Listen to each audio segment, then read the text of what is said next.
You're watching BCTV. We're all about Branford.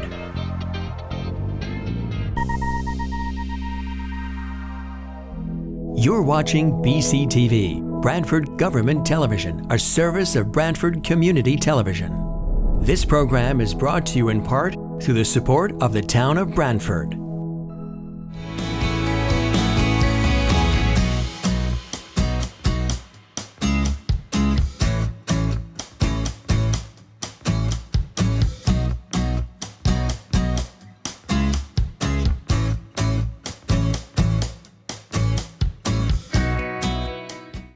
Okay, I'll now do the roll call as I was planning to do. Commissioner Gokowski? Commissioner Gokowski, and I would also like to let the record reflect that I did have the opportunity to review the December 12th video, 2024. So I'm prepared to discuss anything to do with the public hearing and any matters that were relating to last month's meeting. Thank you. Commissioner Armrod? Commissioner Ormrod, aye. Commissioner Boda?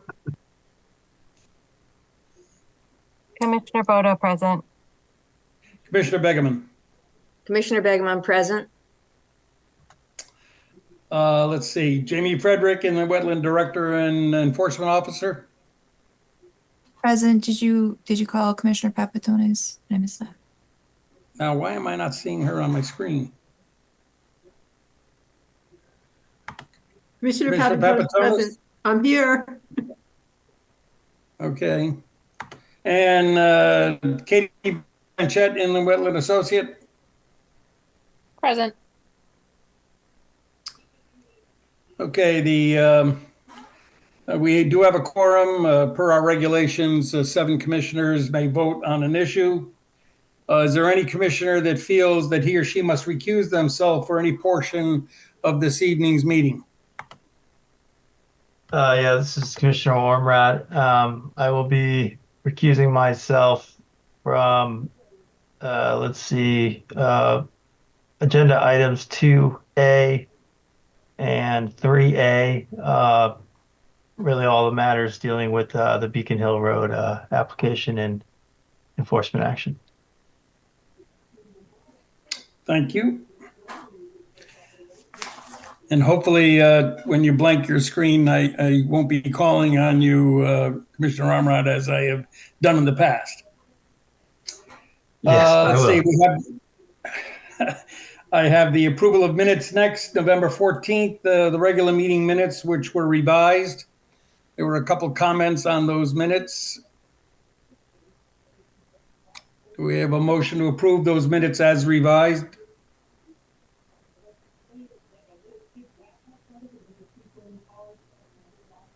Commissioner Ormrod, I'll make a motion to approve the revised November 14th, 2024 meeting minutes. This is Commissioner Begeman, I'll second. All in favor indicate by saying aye. Aye. Aye. Aye. Any abstentions? Any nays? Next up, December 12th, 2024, the regular meeting minutes.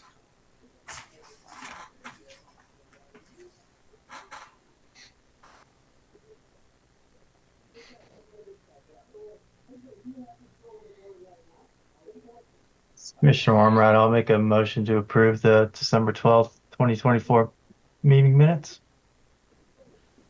This is Commissioner Begeman, I'll second. Again, all in favor indicate by saying aye. Aye. Aye. Any abstentions? Any nays? All right, first up on the agenda is public hearing Inland Wetland 240902. 1, 2, 3, up to 17, Beacon Hill Road and Beacon Hill Road as an age-restricted housing development. Chairman Basserman, Commissioner Begeman, may I make a statement before we start? This would be a good opportunity to do that, I guess. Go ahead. This is Commissioner Begeman.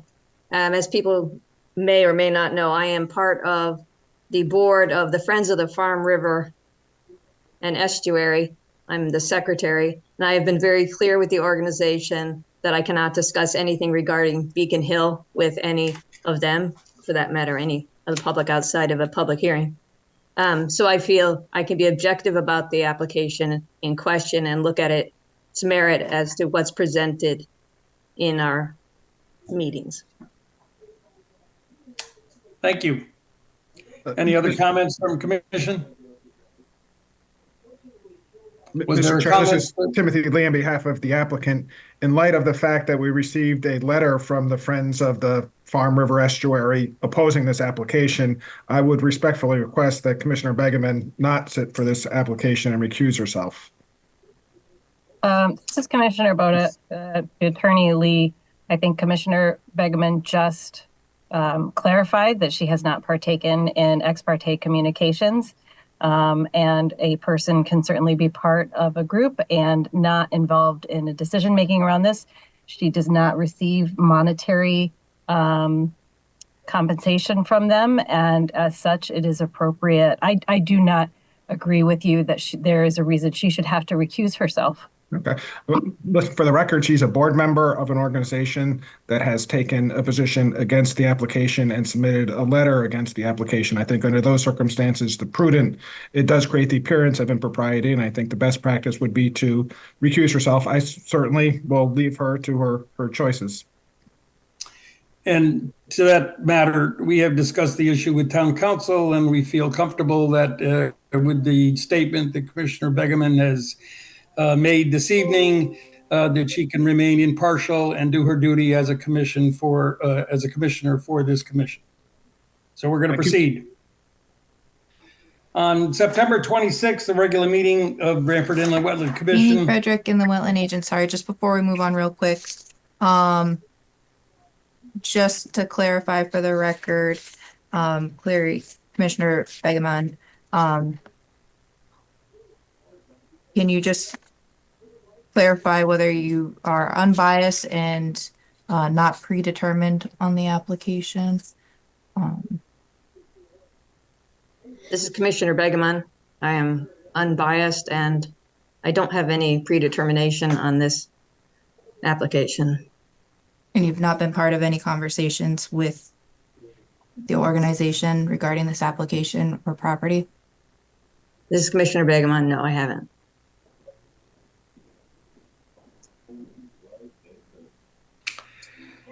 Okay, on September 26th, the regular meeting of the Branford Inland Wetland Commission, the commission voted to open a public hearing on the application as it was determined that the proposal planned a disturbance of the wetlands on site in excess of 5,000 square feet.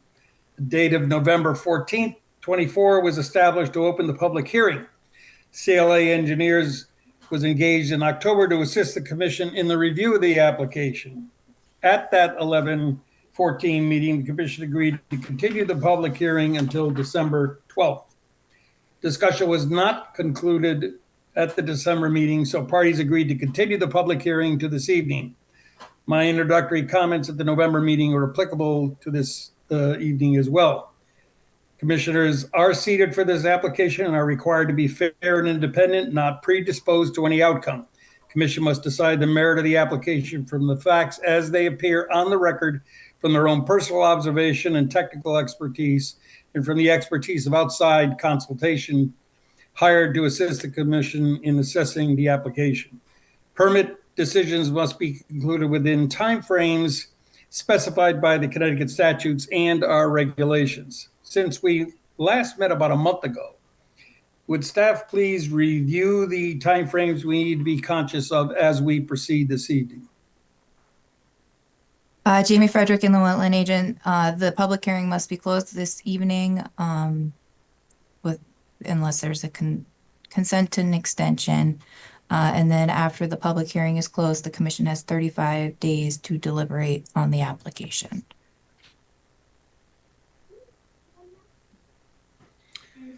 All right, so my hope that we can close the public hearing this evening. While there was some information provided between the December 12th meeting and this evening, I don't know that anything was added that would hopefully extend the conversation beyond this evening, and maybe we can even start deliberations this evening. Staff wish any additional comments at this point regarding the information received? Jamie Frederick and the wetland agent, I think I would hand it over to the applicant to present unless you have any questions. All righty, Mr. Lee. Thank you. Good evening again, everybody. For the record, my name is Timothy Lee.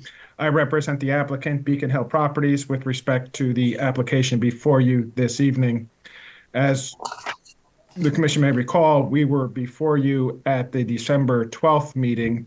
We had basically presented our application in full at that point in time, and the commission had requested that the meeting be continued to tonight in order to allow CLA Engineering, the consulting engineers from the town, review some information that had been submitted shortly prior to the meeting that they did not have time to review prior to the December 12th meeting.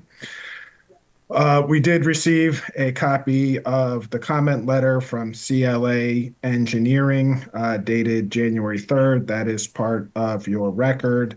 The majority of comments from CLA indicate that we have adequately addressed those concerns. However, we did decide to supplement our presentation with and respond directly to the CLA letter with comment letters from Giuliano Associates. So as part of the record, Zach Giordina had submitted a letter dated January 8th of 2024 in which she responds to comments in the CLA letter. We had also submitted a letter dated January 9th from REMA Ecological, in which, once again, they report or respond to the CLA comments to the extent comments were even, responses were even necessary to those comments. In addition to that, Doug Anderson, who is one of the proposed developers, had submitted some additional information to the commission.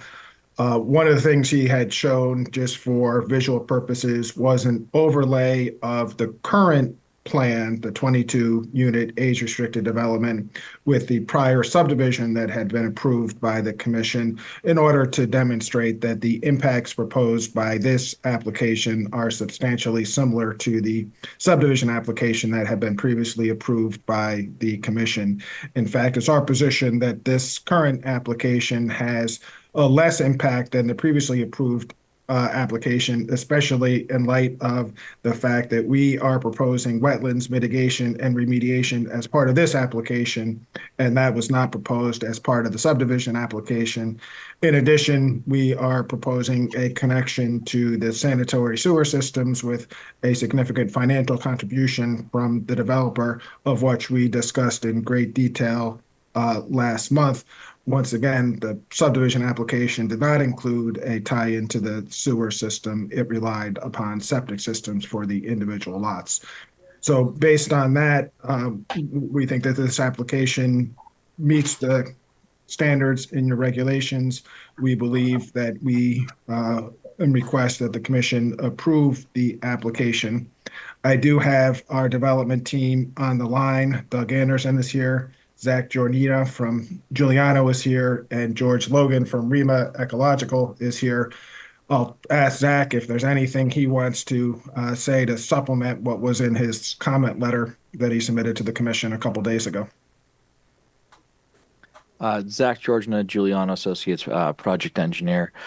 Just more or less the only thing to really supplement is what was submitted in that revised drawing set that went out just before the my office's holiday shutdown. I believe it was on the 20th of January, and it was essentially fixing a couple of the clerical and writing rendering issues that we had talked about at the last meeting. I updated the zoning table. I changed the font on the wetland flags to be more legible. I adjusted the contour labels so that everything's facing the correct direction, so there's no confusion over 86s or 98s. There was a call out that needed correcting that Jamie had pointed out, and there was a rendering issue on one of the calculation tables. We fixed that so it displays correctly. Other than that, it's identical to the plan that we were discussing previously. Tim, you're still muted, but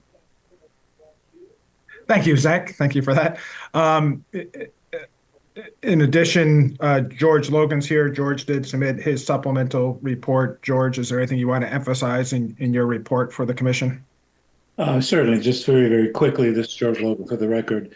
A little report came out today. It's basically a letter that's basically pointed out some of the things that we had agreed to do the last time around. I was asked to put in our notes that we would have topsoil that's going to be put for these areas that we're putting the aquatic plants in the perimeter of the enhancement area that we discussed.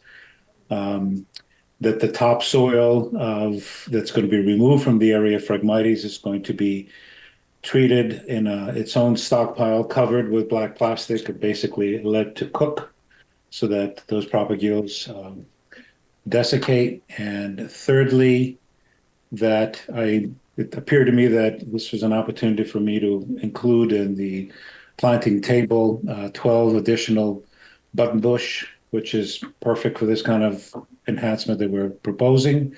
And other than that, I think one of the things that might have still been out there as a question mark is how we were going to, what kind of equipment we would use for doing the enhancement. And the discussion today with Mr. Doug Anderson, he reminded me that there are excavators that have a long reach of about 60 feet horizontally.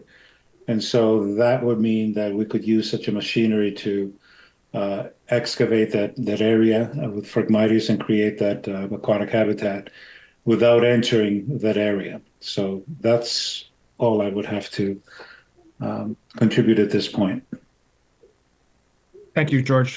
And then lastly, Doug Anderson, who is one of the project developers, is on the site. Doug did submit, as I mentioned, a supplemental diagram that shows an overlay of the approved subdivision as compared to this application so that the commission can judge the impacts from the prior application to this application. Doug, do you want to discuss that or bring that up?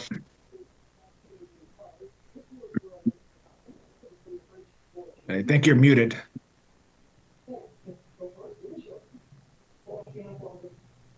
Okay, sorry about that.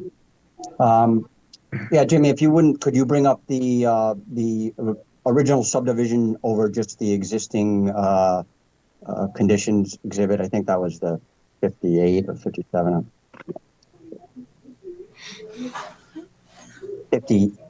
58.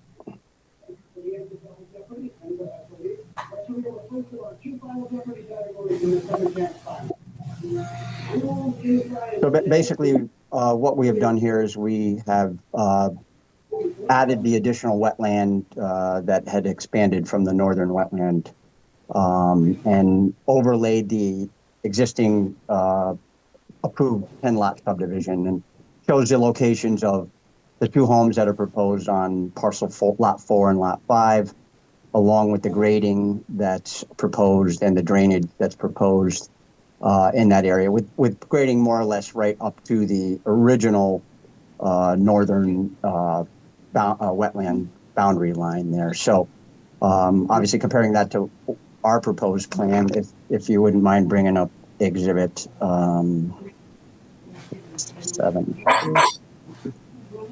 57. We took that a step further and we overlaid our proposed plan on top of the proposed subdivision plan that articulates where that building number 4, the 2-unit building that is of a concern there. So I think what you can see there is when you compare that you know, and given the amount of wetland creation that we are proposing, and I did not show that on this particular plan, but on our overall proposed site plan, the creation of all that wetland that would not exist in the 10 lot subdivision plan. We would hope you guys would see that this is a better, a more prudent option than the approved plan by adding wetlands, restoring wetlands on that northern boundary, and bringing the grading further inbound than what is approved. So I just wanted to make those points with respect to that.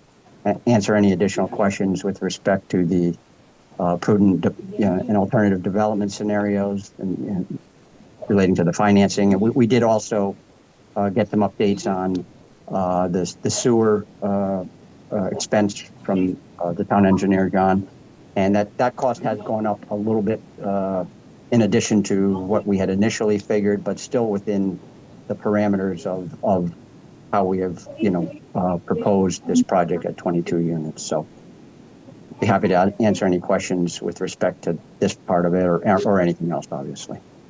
And just to amplify what you said, you did receive correspondence from the town engineer, John Hofferly, that the cost of the sewer connection is roughly $2.6 million, and it would be approximately $42,000 per unit to hook up. So correct. Yeah, there are 22 units. We're talking about almost $1 million that is going to be contributed by this particular applicant as part of that sewer connection.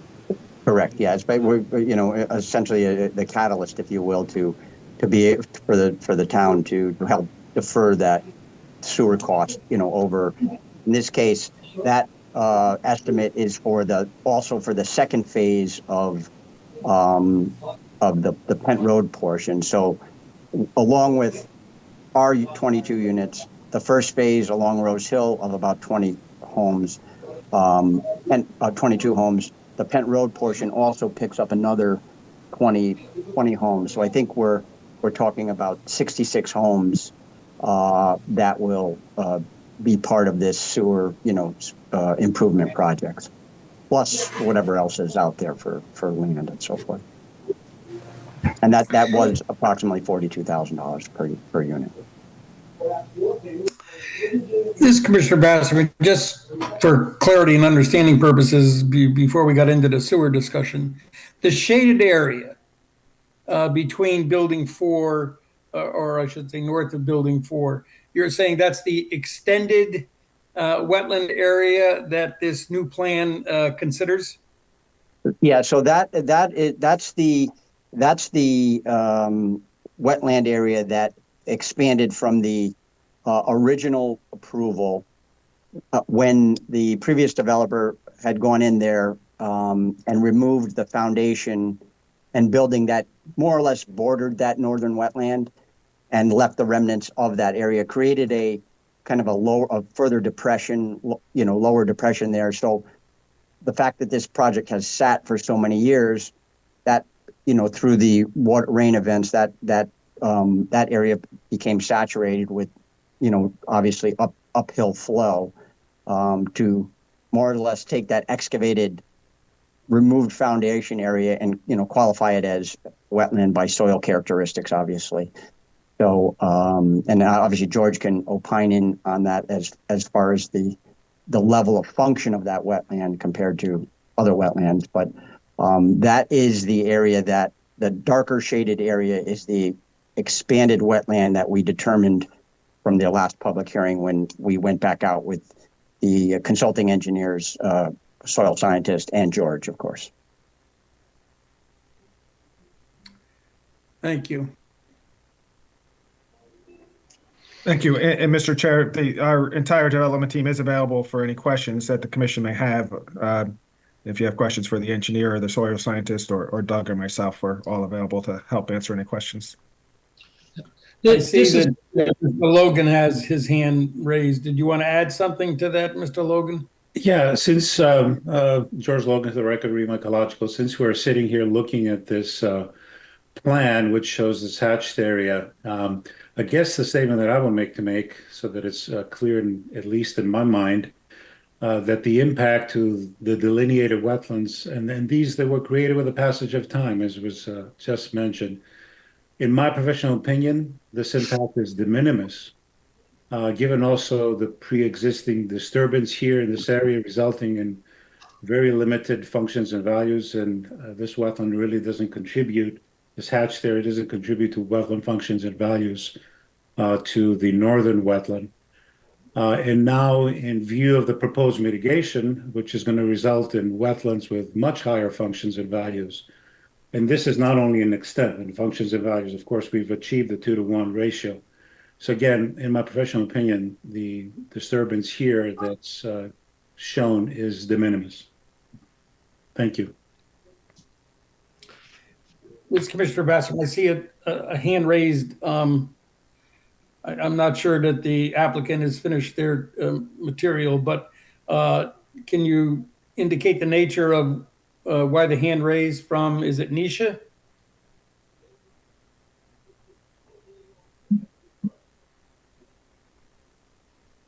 Oh, maybe just a mistake. Mr. Lee, is that conclude your piece of the puzzle here? That includes our presentation. Certainly, we'd reserve the right to rebut any public comment that we may hear right now. And as I mentioned, if the commission has any questions, we're happy to try to answer those questions. This is Commissioner Goklowski. I can appreciate the fact that you're still saying that you're trying to get this under the approval of the previous application that was approved some time ago. The regulations have changed quite considerably since that original housing development has been put forth for the town. And that housing development is still, in fact, approved. And I've stated in other meetings during this whole course that we should not hear anything about the previous application. We have to take all the considerations on the current application that's before us and not mention the old application. As far as overlays or anything, we can't consider that previous application for this application. So any further comment regarding that application, I would appreciate that you and the people that are involved in this project not mention it any longer, because it has no bearing on our decision. Thank you. With all due respect, Commissioner Gladkowski, I disagree with that proposition. And I do remember having this same discussion at the October-November meeting. And I do think that the prior subdivision application, which is approved and still valid, is a valid, feasible, and prudent alternative. So it does come within the purview of the commission to consider it. As a matter of fact, my recollection from this same discussion at the prior meeting was that town staff had requested that we submit the prior subdivision application as a feasible or show the prior subdivision application as a feasible and prudent alternative to this proposal. So I do think it is certainly appropriate fodder for this commission to consider, and I think it is a feasible and prudent alternative to this application. And quite frankly, as I mentioned before, I think this application is an improvement over the subdivision application from the wetlands perspective, because we are proposing wetlands mitigation and creation, which was not part of the prior subdivision application. We're also proposing a connection to a brand new sanitary sewer system, which would eliminate the 12 septic systems that would be associated with single family houses in that area. Okay. Jamie Frederick and the wetland agent. Let me just clarify a little bit from my vantage point. So I did have a conversation with the applicant about prudent and feasible alternative analysis and the fact that the subdivision approval that was issued, or I'll say 2009, whether the permit was issued in 2009 or 2010, I'm not sure, that approval on paper had less direct wetland impact. And so that should be presented in the prudent and feasible alternative analysis as to why it wouldn't be prudent and feasible alternative with less impact to wetlands and watercourses. I also just want to mention that it did have some mitigation. It was different mitigation, and the amount of mitigation was, of course, different than this application, but it did have some proposed mitigation to offset the impacts that were proposed as part of that project. This is Commissioner Goklowski again. From what I understand, that you are agreeing to hook up the sewer systems for the other hookup sewers to the town for the additional houses in the area to eliminate their septic systems at this time? Not exactly, if I understood the question. As part of this subdivision, we are helping to contribute to the infrastructure that will be used, that those other lots can tie into the sewer system.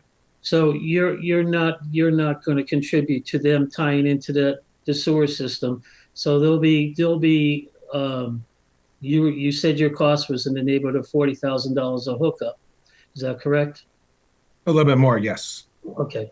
So those neighbors would have to come up with $40,000 to tie into the town sewer system. Well, that'll be up to the sewer commission to determine how the sewer commission wants to allocate that hookup to those other units. All I'm saying is that part of this application, we are the impetus to have the town bring the sewer system there, and we are contributing financially by virtue of this application to that happening. Without this application, there's not the impetus from the town's perspective to bring the sewer connection to that area of town.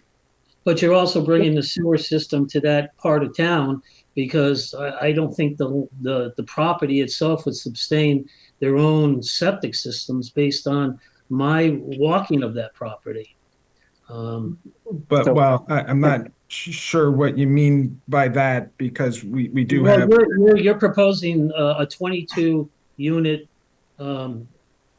condominium project, and with that proposal, you have to put in 22 separate septic systems or a major septic system on the property to treat the waste that's coming in there. Okay.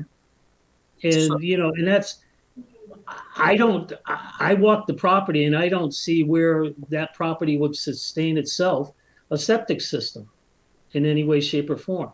I could be wrong, but yeah, well, I mean, one of the things is that's not before this commission, because we're not, as part of this application, we're not proposing a septic system for this unit. We're proposing a connection to the sanitary sewer system.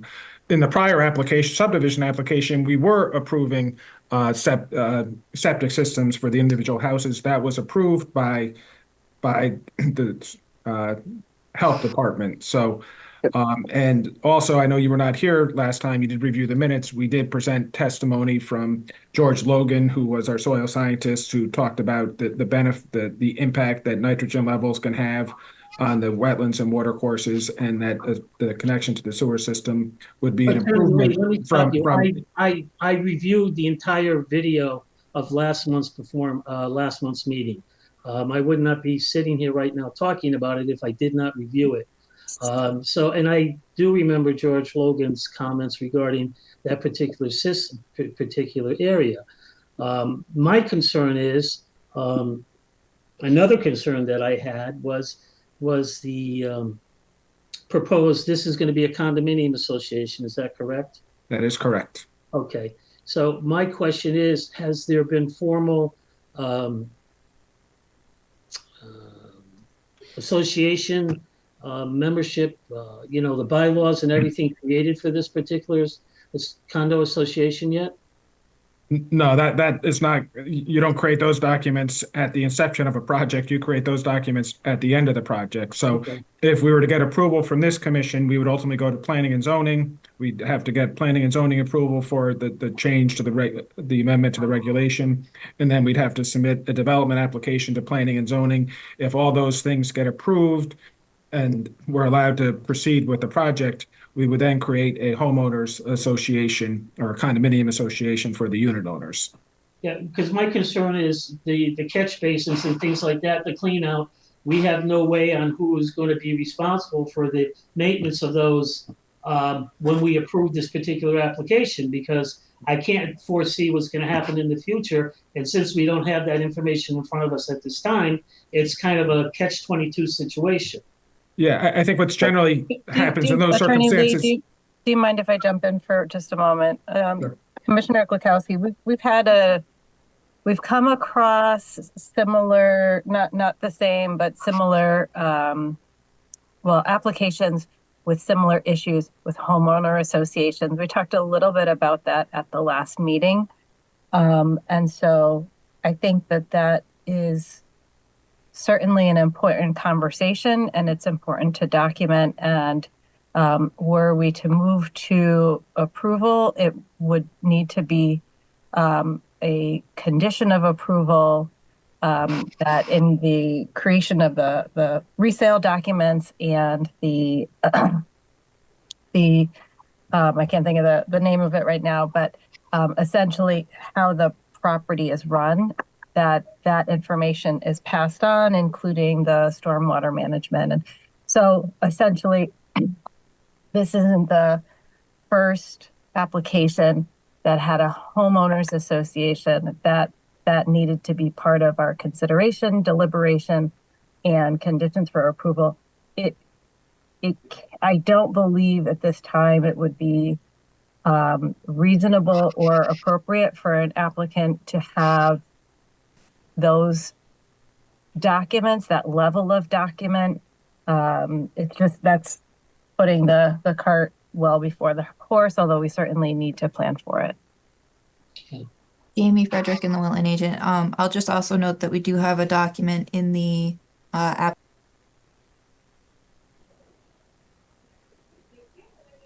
Jamie Frederick and the wetland agent. Could you just hear what I was saying? Yes. Yes. Oh, it was weird. It said I No, was you were muted, muted. but everyone was looking at me. Okay, so we do have a general stormwater maintenance document that provides some direction on the record, and that could be expanded upon. I know it was also touched based on the maintenance of the wetland mitigation areas, and if there's anything else significant, like if the commission thought like touching on integrated pest management or something like that, or pesticide management or something like that was important, it could potentially be grouped in with that. Of course, that should be stated on the record if that's something you're looking for. This is Commissioner Begemon. If I have several questions for George Logan. And some of these questions come from recently reviewing the Connecticut Deep course for commissioners. So sorry if I didn't think about them earlier, but one of them has to do with wildlife. And in your report, you state that both the north and the south wetlands, there's a Y in the chart for that they support wildlife habitat. And in your report, you talk about the plants, but you don't mention any animals. And when I look through it, at least. So I'm wondering what kind of wildlife are using those wetlands? What kind of amphibians do you think are in them? I'm thinking about when the 12 to 18 inches of soil is taken out and put somewhere to dry out. What's happening to the wildlife in that? I know before you said it was likely invertebrates, but how do we know that they're not amphibians there? Those are a couple of questions to start. Correct. So discussion of wildlife is very interesting to me because I started my career, and if you look around my room here, if I turn the camera, you'll see pictures of wildlife that I've taken or I've collected. I'm a wildlife biologist by training. And so I started my career by evaluating wildlife within wetlands and reporting them as part of reports like this. And then lo and behold, as time went by, I discovered that the wetlands commissions do not regulate wildlife. You regulate the physical impacts to the habitat the wildlife might use. So that's kind of a little aside here. So what could use these wetlands? Again, I didn't do a wildlife inventory. If it was the purview, like in Massachusetts, you kind of have to do that, not in Connecticut. So the question comes down to what would happen to wildlife that might reside, say, in wetland one. which we're excavating that Phragmites area. Other potential for wildlife there, of course. And I said macroinvertebrates for sure. Now there might be some amphibians. I'm more than happy to say that it's probably green frogs, probably toads, probably great tree frogs. I think it's things that are sort of disturbance tolerant. This is not a vernal pool, so I don't expect any of those species, those obligates. So one would have to carefully do the work. And that's why in one of my little box that you see in my implementation notes, I very, very much underline and emphasize the fact that someone like myself, I'm not telling myself to do that, but someone that has my similar credentials to me would have to be there during the implementation of the mitigation plan. And those are the kinds of things we look at. So as we're beginning the work, and we see that some wildlife can get out of the way, most often, especially amphibians, you probably know this, and reptiles also, are very sensitive to vibrations. And so as soon as they hear the vibrations of the excavation material equipment, they will start moving away from that area. But that doesn't mean they all will. So it would be one of those things where we have to be aware of the fact that there could be some wildlife that we need to stop the work and get out of the way, or give them time to get out of the way. But they will get out of the way. Some of them will hole in. Yes, I understand that. So there's always a little bit of a potential for taking. But we try to limit that to the extent possible by having someone like myself at that time. And it's happened. I've had situations with mitigation work, especially not these kinds of habitats where turtles, we had to stop and basically move turtles away. And that has happened before. So yeah, I expect that is something that we would be aware and have to deal with during the time of implementation. And this is Commissioner Bergman. Thanks. And given the topography of this whole area, we've got the Beacon Hill, which is really high. You've got Rose Hill, which is higher. So basically the development is happening across a valley. And it seems to be that this area of freshwater is one of the few freshwater sources in the Beacon Hill area. Just from having my own experience of walking up, it's a ridge, water runs down both sides. And on the east side, it goes into this wetland area. And on the other side, not sure where it goes because it's so steep. And then there's brackish water, or, the estuary.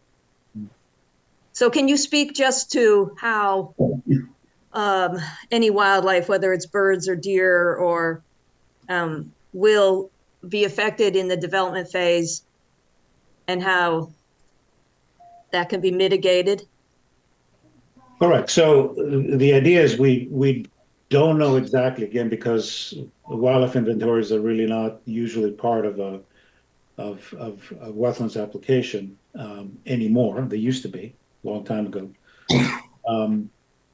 So the idea is that, yeah, we realize that as habitat changes, the complex of habitats are changing. We have development, but then we're creating some other areas that are going to be a little more attractive to certain wildlife than others.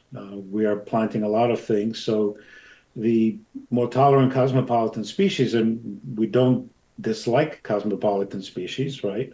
Ones that are more tolerant of suburbia, say, they will come in. For instance, the area that we're doing, the wetland enhancement area, where we're creating now a semi-permanent flooded habitat.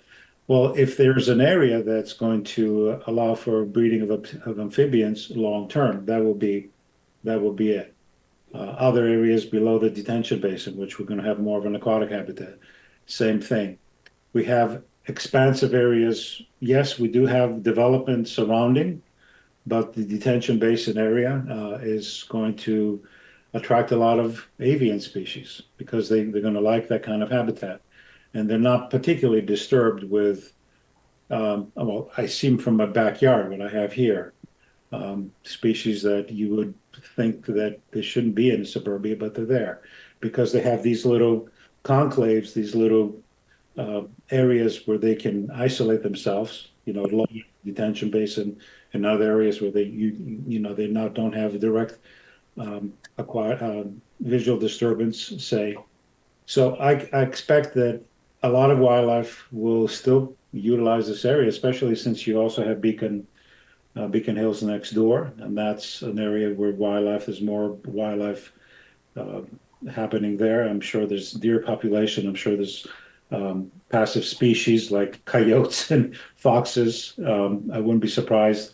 I believe I did see some scat from red fox when I was out there. So these species will acclimate to the environment that we have, and we have a lot of native plantings and native habitats that are going to either be remain or be enhanced.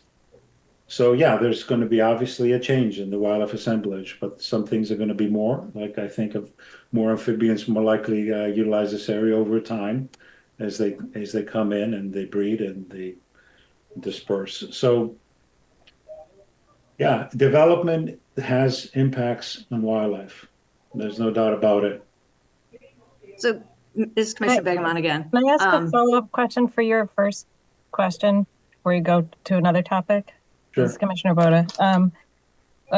So Mr. Logan, you were talking about in your report the notation that someone with your expertise, whether that's you or someone else, should be overseeing the project, and particularly the mitigation area. Is just a logistical question, is that a recommendation within like the descriptive process of what should happen through this application? Or is that a statement of what will happen in the application? It will happen because the notes are on the plans. They will be revised because, like we said, we're going to be adding a couple of things. But here's what it says. Note, in a big box and shaded. All wetland replication and work shall be supervised by an ecologist or wetland scientist, including initial grading, planting, marking invasives in adjacent upland areas, buffer areas, and marking any native materials for salvage or retention, which is always something that I look for. In a pre-implementation meeting shall take place at least 1 month prior to plan implementation between the wetland scientist, the site contractor, and the landscaper and the town's wetland agent at the town's discretion. So that's prominent there. That's on the plans. Will be part of a permit. Would you kindly just reference? There's a lot of files. Can you kindly just reference for me what? Jamie's trying to help. There it is. Thank you. Jamie Frederick. What exhibit number is that? In the wetland agent, it's exhibit 33B. There were revisions to this document so that the entirety of the document is split up into two parts. 33A, I believe, is the tables, and 33B is more of the narrative portion. We have historically had problems with this not occurring. That's not to, hold against any particular applicant. However, I think there's potentially some learning to be had there. It is common on a project like this to have a bond to cover the implementation of the mitigation. And I think looking at making sure that the entirety of the mitigation creation is essentially bonded would help ensure that it's done the way that it's described it will be done.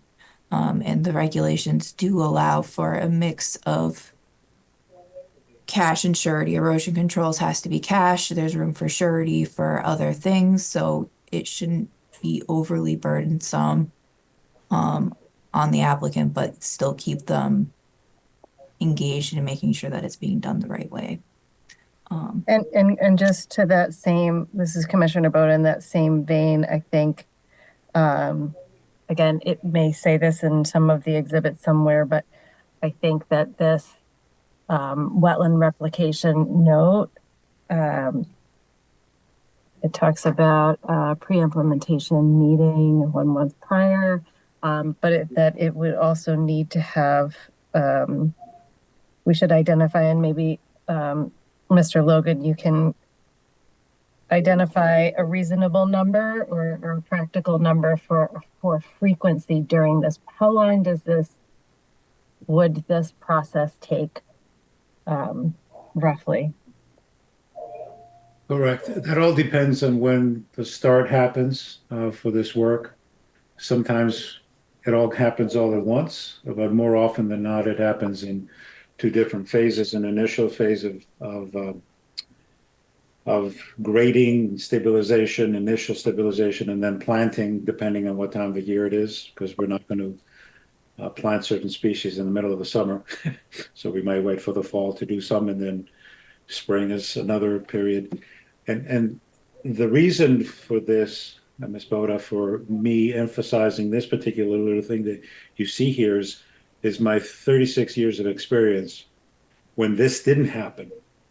So somewhere about 15 to 20 years ago, I realized that I needed to emphasize, yes, this is part of the construction documents, but sometimes people ignore them. So I kept emphasizing this, emphasize it at commissions, and it's for my benefit too, because of the reputation that I have for this kind of work. It's also to the benefit of the resources and the project and the town. So that's why that is so prominently displayed in the notes that are part of the construction documents. So again, when is this going to happen? It depends on when our start will be. And I think we've discussed that as part of the phasing, when some of this work is going to happen. So, Commissioner Boda, would it be reasonable then that at the time of that pre-meeting, that a rough time frame be scoped out, enabling there to be reports submitted to town staff at periodic intervals through the process? Is that a reasonable addition? Very much so, reasonable. And that's something that I would expect that I would do. Because again, this doesn't happen in a week. Sometimes it's, you have a lot of activity during the week, then there's a little bit of a pause, then there's more. So if you read on in the notes, that you'll see that for the first year, the year of implementation, there's a lot more coming back to the site to make sure that has taken the right trajectory as far as what we planned. So the first year, and I could bring the notes up again. I believe that if you go to, let's see, initial follow-up and maintenance, under 4, there's some language there. And then the monitoring, year 1, twice during each of 4 next growing seasons. And again, this is Commissioner Boda. I think that it's not so much the monitoring after that I'm thinking about. It is the in progress while the work, because that's excuse me for cutting you off, but that is always part of our standard conditions of approval. But I think sometimes it's this initiation and then the steps between initiation and completion to now where we're at the monitoring stage where things have gone not according to what our understanding of the plan was. That understood. And I'd be more than happy at that implementation meeting to spread out, do a chart sheet if we need to. Say, okay, this is what's happening in the next 4 months, growing season. And then even when we're doing something at the site that has to do with the wetland mitigation, to be a weekly touch with staff and saying, this past week we did C. Next week we're planning to do the next three things, whatever. So I'm more than happy to do that. Whatever. Again, I would do this on my own because I have to follow this through. But if it would give the commission a little more confidence, we certainly would involve the staff on a weekly basis. Thank you, Commissioner Begeman, for letting me jump in. Okay, Commissioner Begeman, just is there any for Mr. Logan? Also, for timing wise, we're talking about planting, but what about animals? Is there any timing that should be avoided for that digging up of 16 to 18 inches of soil, for instance? I mean, well, that's a good question. So if I had my druthers, all things considered, other things not being an issue, I would do the excavation of that area in July or August. Less of a chance to disturb wildlife at that time. Or if you want to do it in the dead of winter, that's fine too.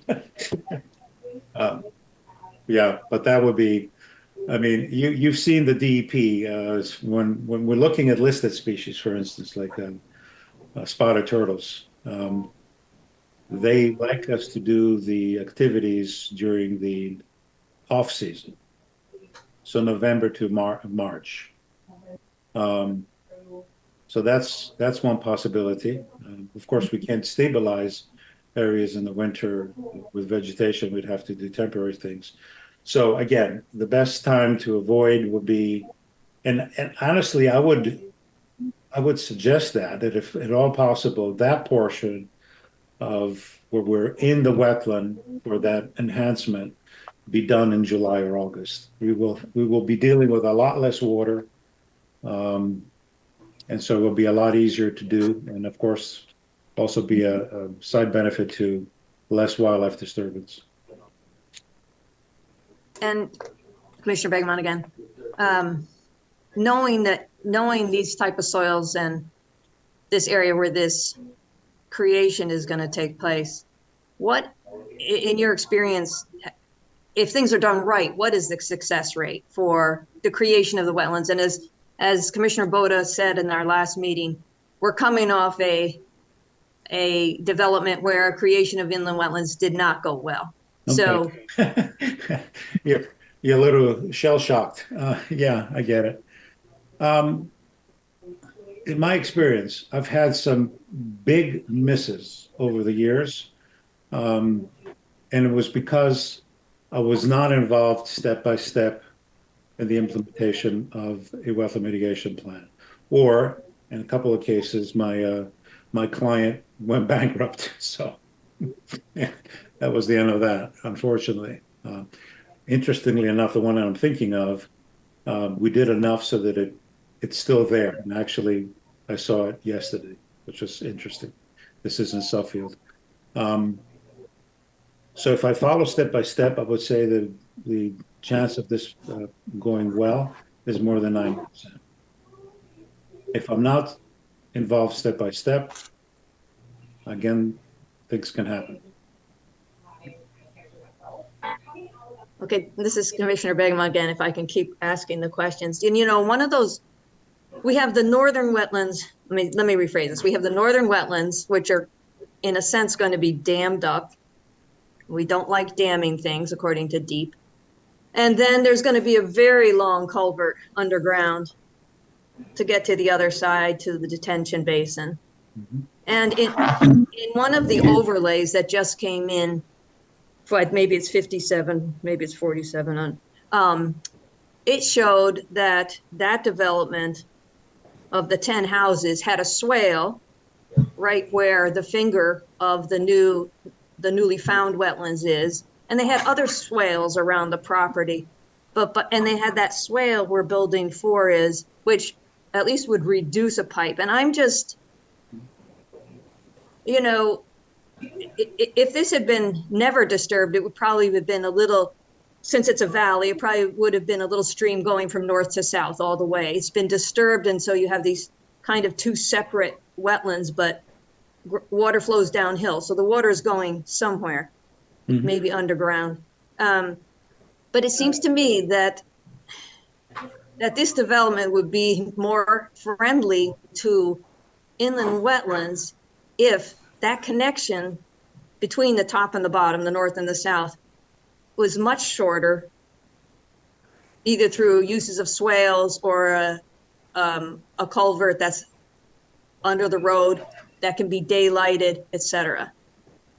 I don't know if that's a question for you or for the engineers. Well, I can take a crack at it first, I guess, and the engineer can tell me that I'm nuts. But anyhow, so under existing conditions, I get it. You know, you don't have houses between wetland 1 and wetland 2. What you have is an expanse in this valley, which is not particularly very good habitat. It's been disturbed, as you know, it has invasive species. And there's no water course coming from one to the other. The water overflows, goes over pavement, goes into, you know, other areas, then back on pavement, and gets all the way to the bottom. So ecologically, from a hydrological perspective, these two wetlands are not really that well connected. They're obviously connected, but not that well connected. So I think the wetlands that are to the south, which is wetland 2, the portion of the wetland 2 that's in the preserved area and then off-site is in itself one ecological unit, and then wetland 1 is its own ecological unit. And so that's probably what's going to persist. Are we severing a little bit of an ecological connectivity? Yes, but I don't think it's significant because of how these wetlands operate within themselves.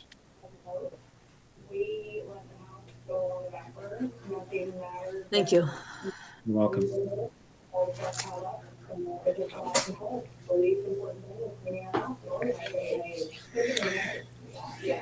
But this Commissioner Begeman, can the engineers talk to about perhaps shortening that connection for the overflow?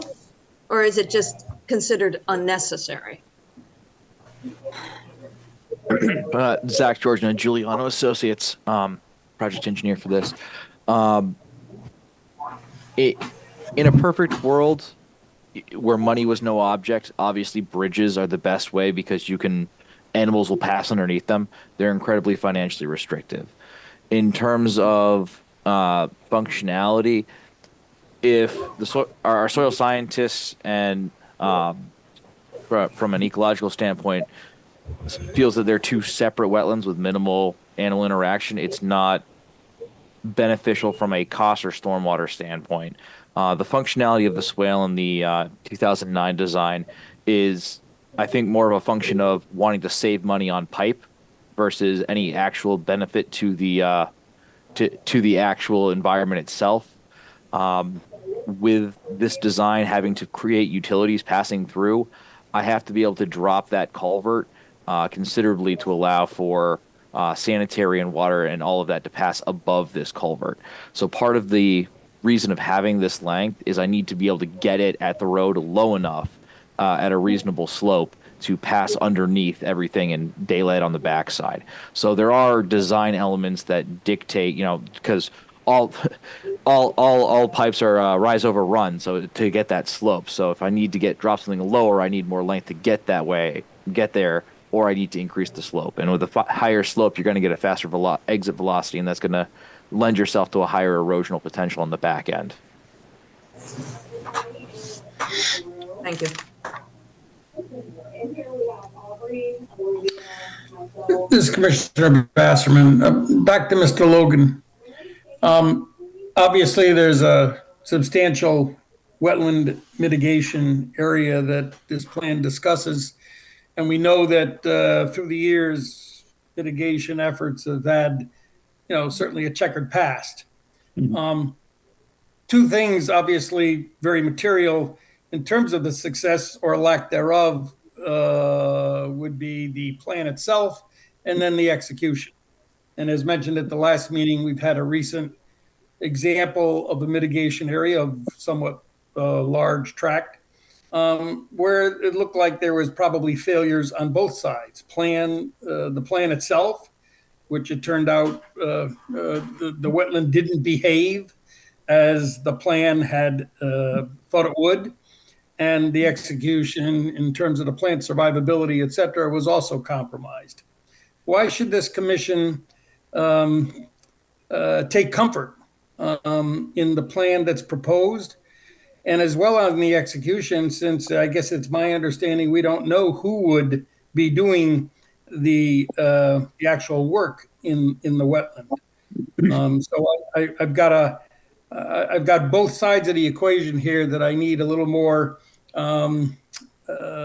impetus of confidence to suggest that this 5,000 plus tract of wetland that's being disturbed is going to be better than it is today. That's all. Those are all legitimate questions, and I can say with, I can tell you that you're right.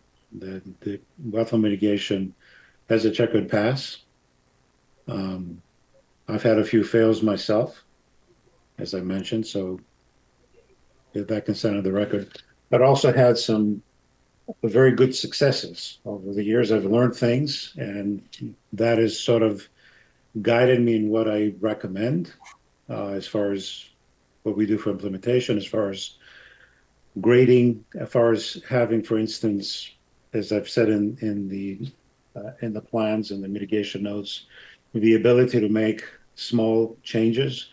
I can tell you that if you look at the mitigation that's been done, not by myself also, but also many, many others, the major problem is creating wetlands that are wetter than we want,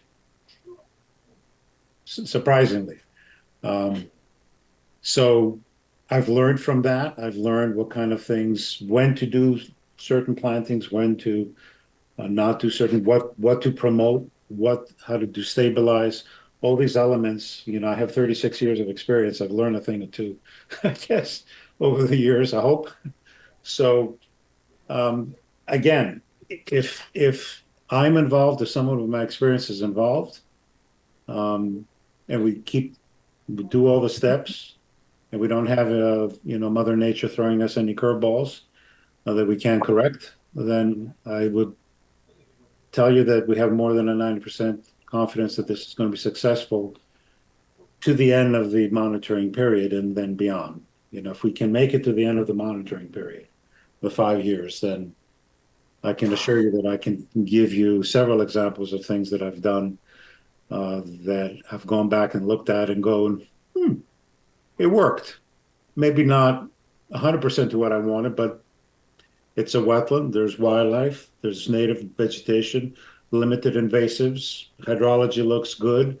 Connectivity, all those things. So that's kind of what it's a science and it's an art too, right? Yeah. Yeah. All those are understood. But I guess part of the concern is we don't know how deep your involvement is going to be going forward. Well, this is Commissioner Boda. As Mr. Logan was talking, as a commission, it is not our place to say this person or that person, but I'm wondering, Jamie, if we might include a condition that not just requires someone with the appropriate qualifications, but rather someone not only with the appropriate qualifications, but with a track record of successfully creating mitigation areas. And, we can expand on that a little bit, but I think it's not just about someone's qualification on paper, but their actual track record of doing this work successfully.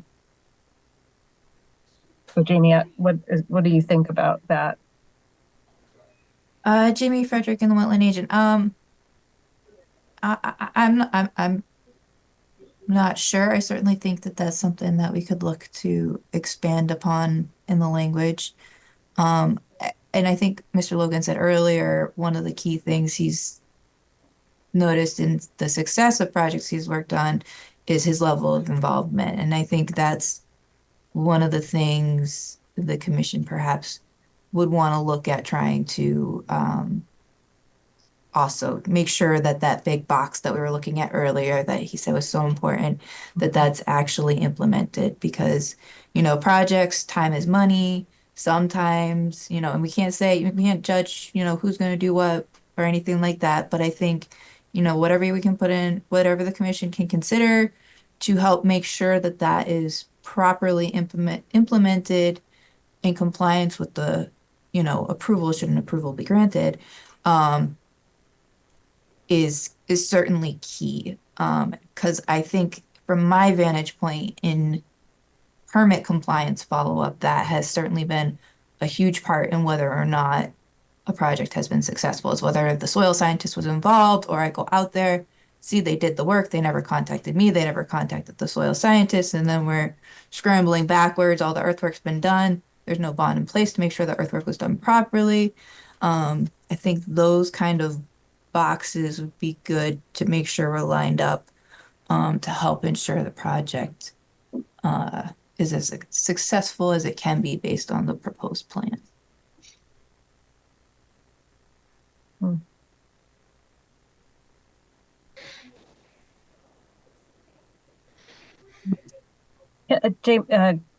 Maybe this is a Jamie question. Maybe this is a Doug Anderson question. I'm not sure. Those initial meetings prior to the start of construction, is there at that point a determination of rough benchmark dates of we believe, since we're starting now, we'll be at this point by this date and therefore would send a report so that both the developer and town staff are sort of aware of rough dates to be checking in with each other? Doug Anderson. Oh, sorry. Go ahead, Jamie. You go first. Sorry. So I'll just say real quick, yes, there's usually a timeline that's mentioned at the beginning, and it almost never is adhered to because not anything against the developer or their practices, just you never quite know what you're going to experience on site. I would say I do think it would be good to have a regular check-in. I think this is the kind of project where the commission generally would be looking for routine sediment and erosion control updates, and that could certainly include, a standard site update, and kind of check in on where things are. Not that it would necessarily come from the erosion control professional, but it could be a kind of a piggyback system of notifications. Yeah, I think this is Commissioner Boda. I think that I certainly understand it's field work, and so there has to be a lot of flexibility with dates. And I also think that as we look at what might be the thing that is a month before the mitigation work, such that the staff meeting would need to happen, that those dates are roughly on your calendar or in your awareness, so that if we're not so that we don't miss it, like you said, where all of a sudden a whole lot of work is done and there hasn't been an interaction. So I'm just wondering what kind of mechanisms might better protect both us and ensuring that any application is implemented as planned, and two, from the developer perspective, because you don't want to end up in a situation that I'm sure you don't want to end up in a situation where you have to stop all construction or now have the bond pulled or anything like that, because people just didn't follow the plan.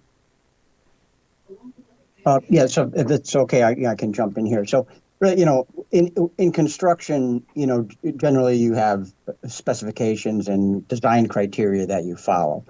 Not unlike building a structure in a building, we have requirements to build that way. So the way I would look at this wetland, and it all starts with the communication, right, from day one. So we're always very communicative in our developments with all the related parties, engineering, public works, obviously Jamie and Wetlands I talk to all the time when we have a project that's active here.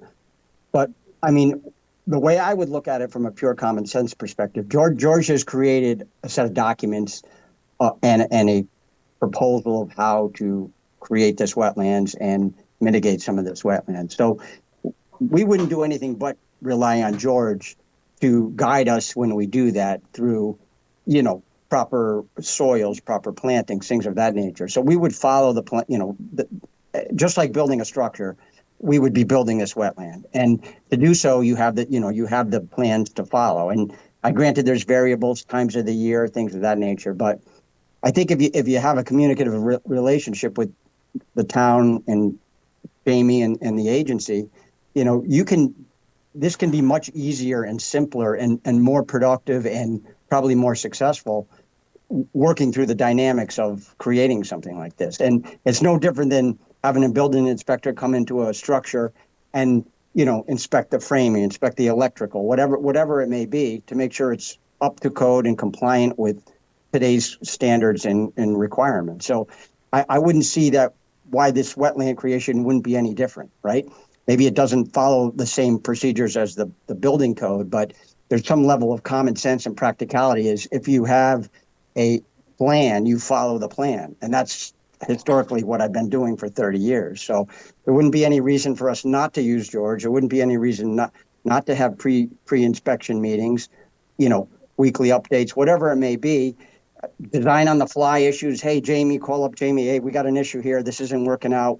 We like to redo this and have that communication. That's how you create success in any type of project. So, I understand everybody has to worry about doom and gloom because of past history or bad scenarios, but obviously there's got to be some faith in the intent, with the people you're working with, the plan that you're proposing, which, goes back to the whole dynamics from day one of how we got here, with this project.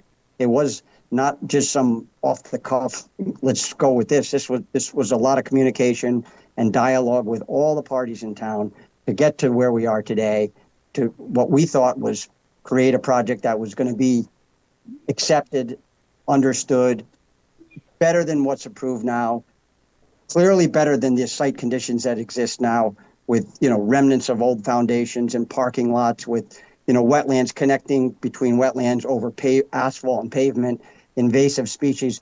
How can it not be better, right, than what we have today?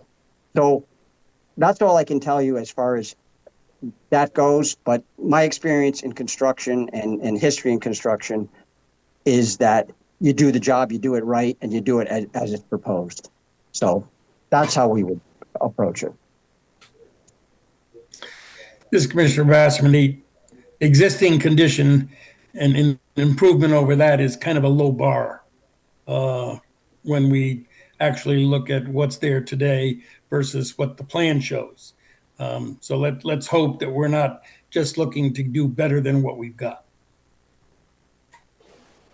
Well, it's our opinion that we're trying to find that balance, right? Creating better wetlands, creating a project and a product that is in need for people in town and that want to live in Branford.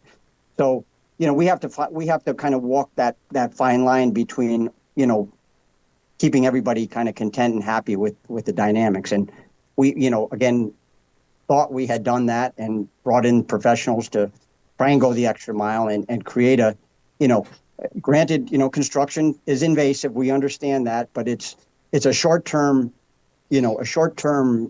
pain for a longer-term gain. And to take an existing site the way it is now, and with an approval that's, in my opinion, less environmentally conscious than this project is, we thought we were, we think we are putting, a better product and better project forward. Mr. Logan, you have your hand raised. Yes, I do. Can I share my screen?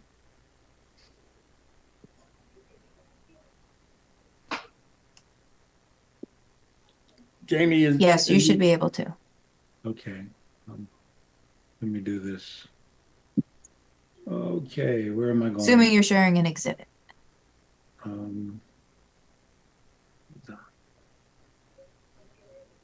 Oh, here we go.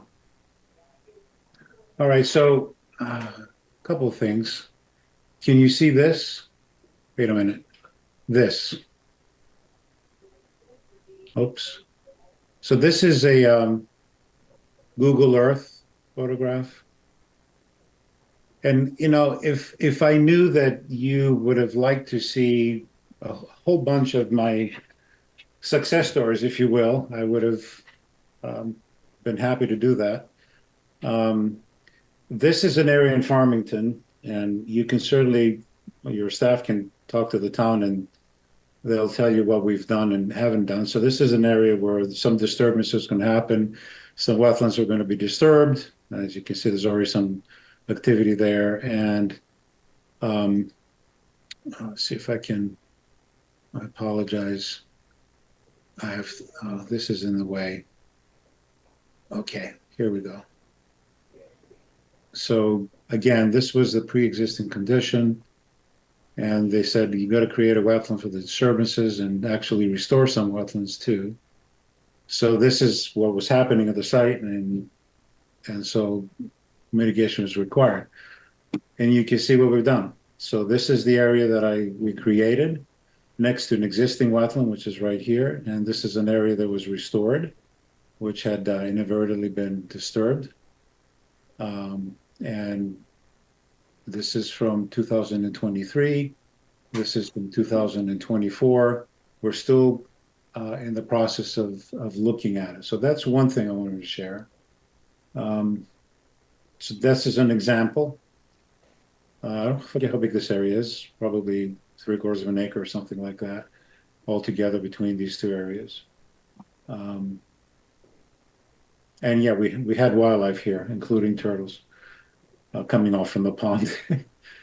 And let's see if I can share one more thing. So if I stop this and try to share again, one more thing, and then I'll stop.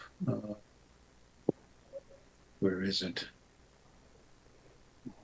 Okay, so and I have several of these. I'm just showing you once of work that I've done. This is the one in a Southfield that I kind of looked at yesterday. This was the field, and obviously there's some vernal pools to the side. This is in the middle of nowhere, actually. So this shows you what we did for excavation. We're doing the plantings here, and this is the end of the first season. So immediately it popped. So I would expect something similar here.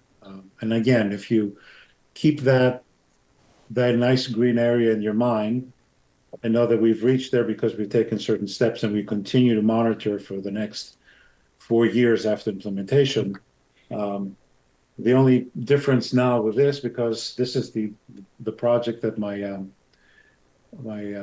client went belly up, and it's still functioning. It has a little more cattail than I'd like to, but it's still a native species, and it's attracting a lot of amphibian activity. So I wish I had had the opportunity to give you some of these stories, and I have a dozen or so that I could have shared, but here we are. This is Commissioner Basserman. To that point, let's go to the other side of the equation, the failures. Is in your experience, is there a common thread that you've seen with the different mitigation applications as to why a area that was disturbed didn't go according to plan? Yeah, I would say hydrology is not the issue because, as I said, most people make things too wet initially. I would say the number one is not following step by step, but another one is invasive species control. That's major. Invasive species control. So if you're not on top of going after your invasive species for those 4 years, making sure that the vegetation you want there is proliferating and excluding other things, then you can have a problem. Japanese knotweed is one big problem that we've seen, and some of these mitigation areas were not my own, thankfully, but actually I have one that I'm chasing right now, but it's very manageable in Enfield. But other folks have let invasive species control stagger, so they might have done a year 1 and forgot about it 2 years, 2 or 3, and then they're chasing their tail years 4 or 5. So yeah, that's a major one. Thank you. This is Other questions from the commission? Yeah, this is Commissioner Goklowski. I'm curious, from start to finish on this project, let's say we gave you an approval tonight, start to finish, what is the timeline? And I'm sure you have a timeline for completion, or how long it would take you to do the construction and everything. Can you give us an idea how long you have anticipated this? Doug Anderson again for the record. So, typically the build construction process of a unit or a structure might be 8 to 10 months time frame. Obviously, things happen concurrently.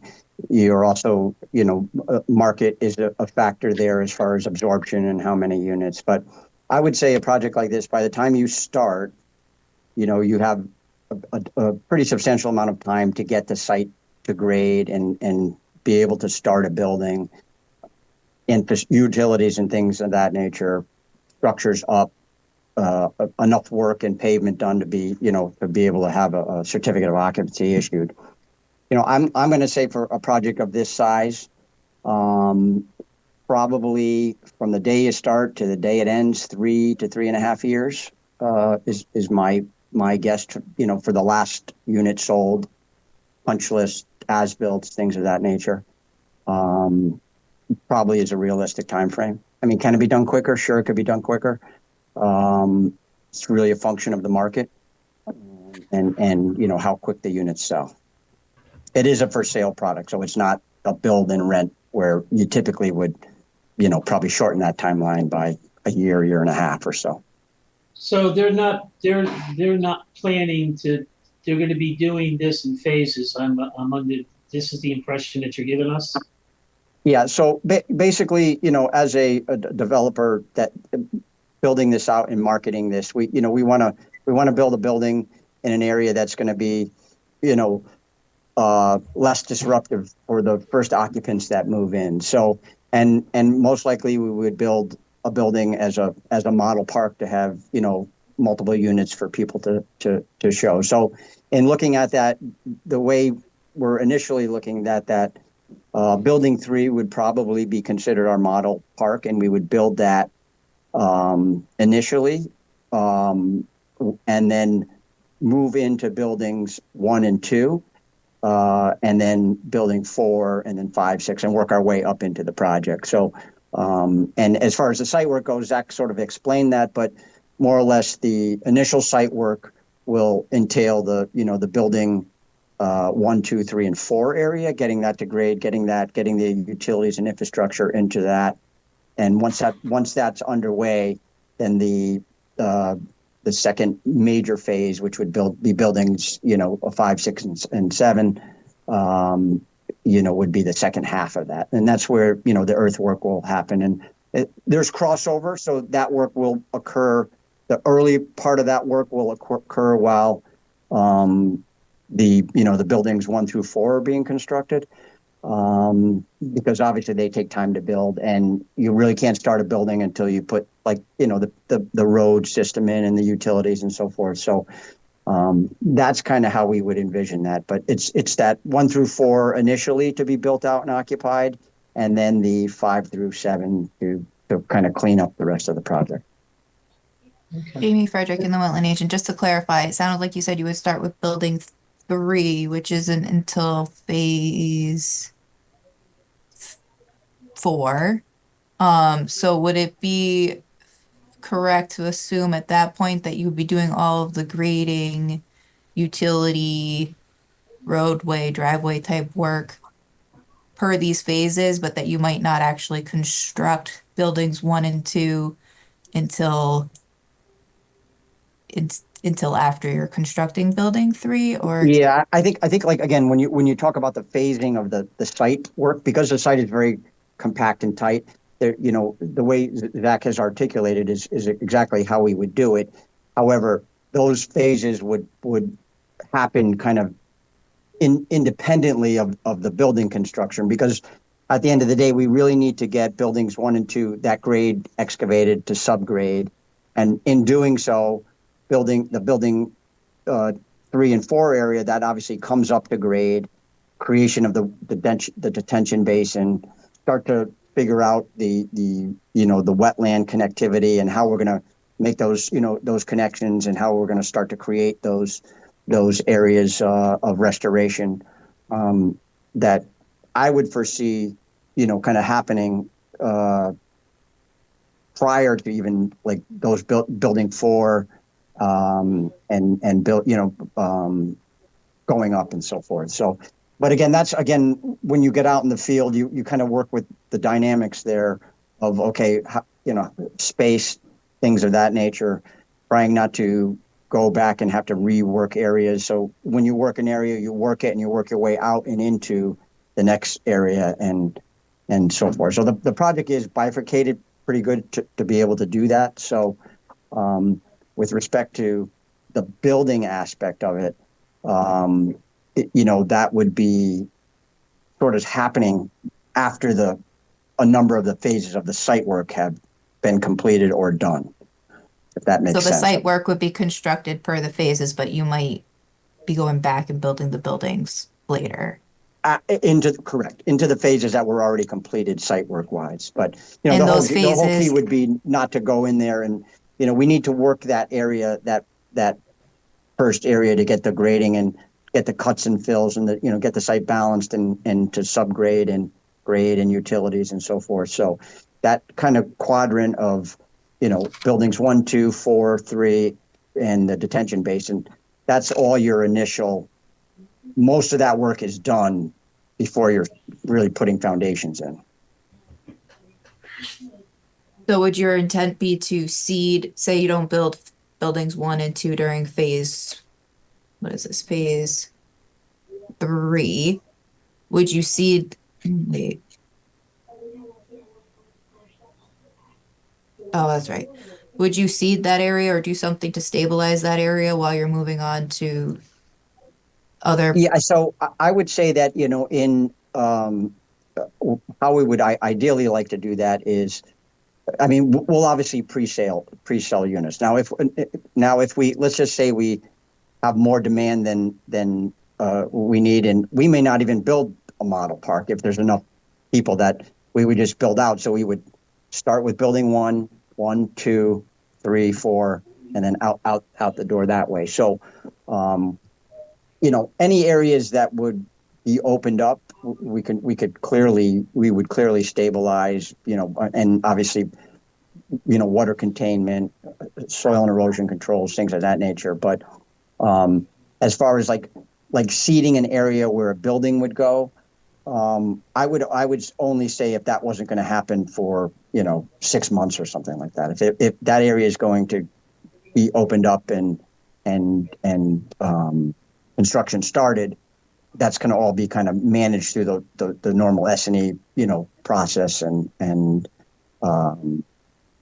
work that goes on. When you look at the site, it's really not that big of a site. It's pretty compact in those areas. So I think managing that part of it is it's so it's a lighter lift than if it was a larger multi-acre site and multi-acre opening up multiple acres of land.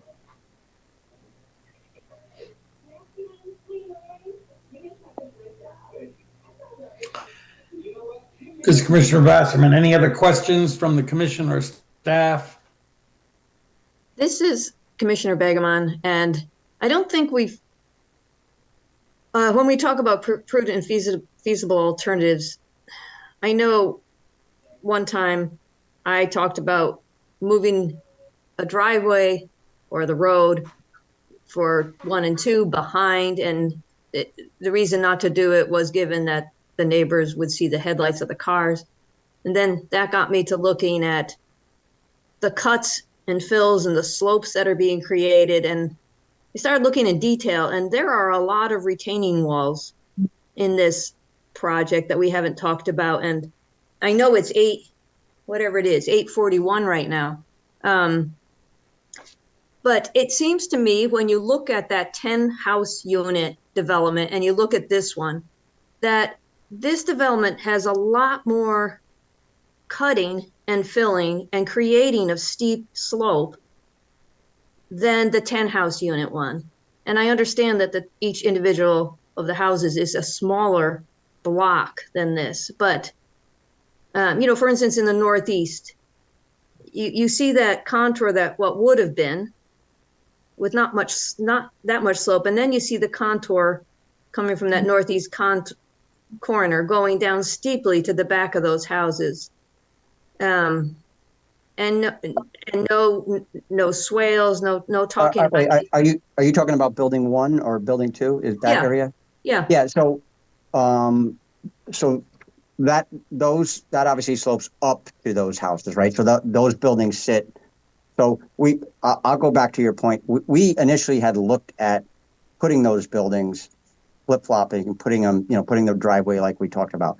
So there were 2 factors there, right? Obviously, there's the headlights and the driveway factor of the backyards of those particular houses. But it also created a flip side of a walkout dynamic for those buildings that would have lawn and yard adjacent to that eastern boundary of that northern wetland. So in flipping that and doing that in the configuration we have here now, there's no retaining walls per se on the western side of that driveway, where those grades all tie into the existing grade. So we've kind of worked our way up that hill with a typical engineered sloped driveway, and by utilizing those grades and tying those grades into the roadway, eliminating any kind of cut or disturbance, and creating a greater amount of undisturbed area between the edge of the roadway and the wetland, where in the reverse, if it was flipped, that would end up being lawn or yard that would back up to that area. So, and in doing so, working from that side, from that western side, we've worked our way back into the hill. So those units work their way into the grade, and that grade slopes up on the northern property, and it obviously slopes up on the eastern property. So, and the plan there is obviously to landscape that and create buffer and so forth. So as far as creating runoff or excessive, water infiltration into that area, that's completely the opposite of what we're showing here. So I'm not sure that component of your dialogue was accurate. The other component up on the upper area, 5, 6, and 7. Yeah. So we also looked at that in a different way. Where if you want to look at that 10-lot subdivision, you can see the homes that were originally proposed were pushed right up against the Beacon Hill Preserve line. So one of the things that was important for me in looking at it is to preserve that buffer between the project and Beacon Hill. So if you compare the location of the homes in the 10-lot subdivision in that area, those homes press right up against that line. And one of my goals was with Zach and the engineer was to maintain that buffer and try and keep a 50-foot vegetated buffer between there.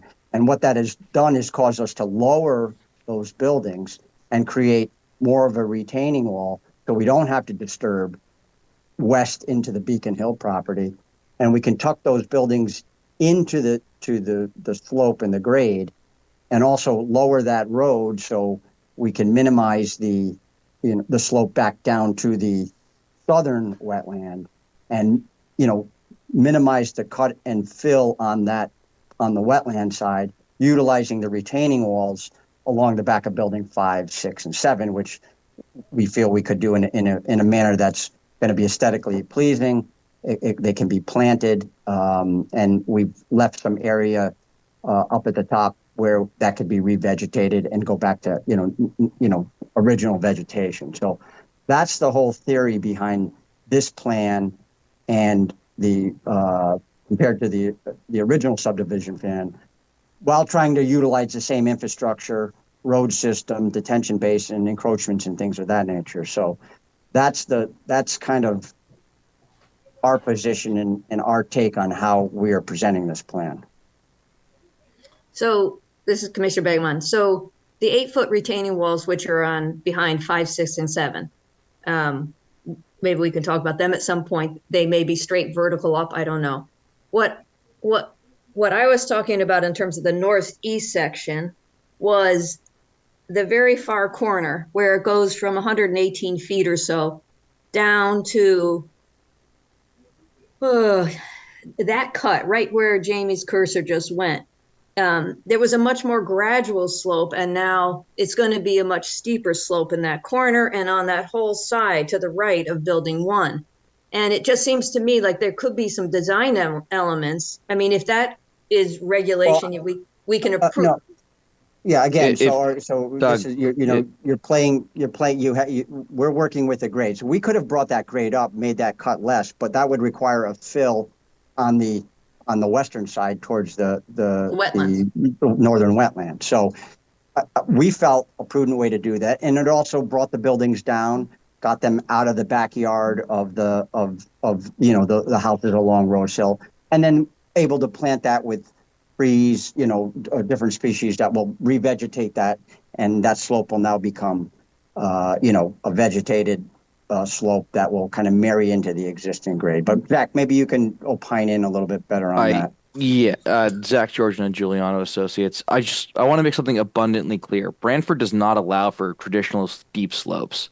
An engineered slope that is considered stable is a 2-to-1 slope, essentially for every 2 foot of horizontal for every 1 foot of climb. Branford requires a 3-to-1 slope, which is even more gradual. It's considered a mowable slope in terms of being able to run equipment on it. It's not a steep slope. It's very much a manageable slope.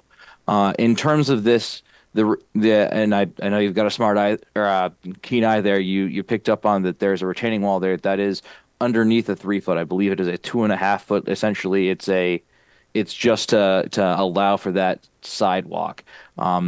It's not not necessarily. It's not even a retaining wall that require a permit in Branford. In terms of the 8-foot retaining walls on the back, on the other side, I know that those were brought up. Those are compliant. Those are the where Branford limits the retaining walls to.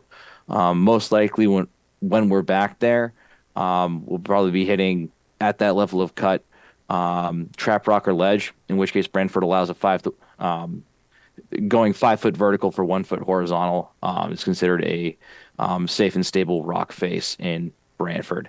That we may interact with that, in which case that would most likely be a default that would end up going for a more natural appeal. But from a regulatory standpoint, that retaining wall is conforming with zoning regulations and is outside the up and review area. I know that because of the size of this, we're looking at everything here, but that does meet zoning requirements on both elements. By essentially having this retaining wall, fill-wise, if you look at the contours on our feed and freezable alternative, which is the still the existing approval for the subdivision, their land bridge was significantly higher than ours. I believe it's close to 4 feet taller. What we're trying to do is a more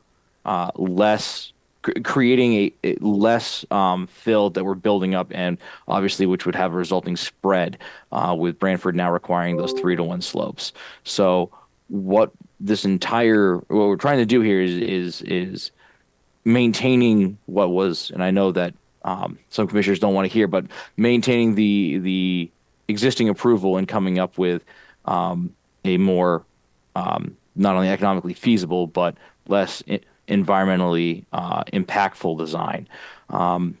One thing Doug did not mention in terms of environmental concern with the driveways, I know, everyone thinks of putting a road next to a wetland, you're going to be getting contaminants from, but a lawn that's allowed to drain towards a wetland, you're going to be getting that straight nitrate coming off the lawn, any fertilizers, pesticides, that.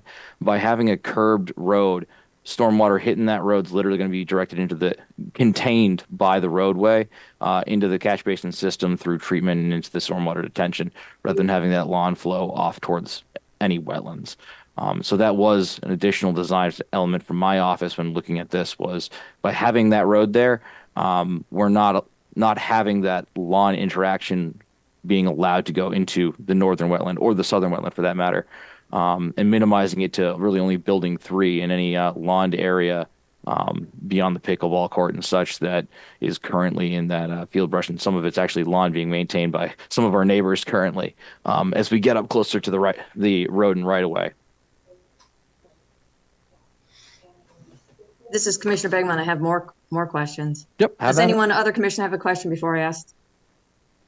Because I have just one quick question. I think, can you just, Mr. Georgina, can you remind me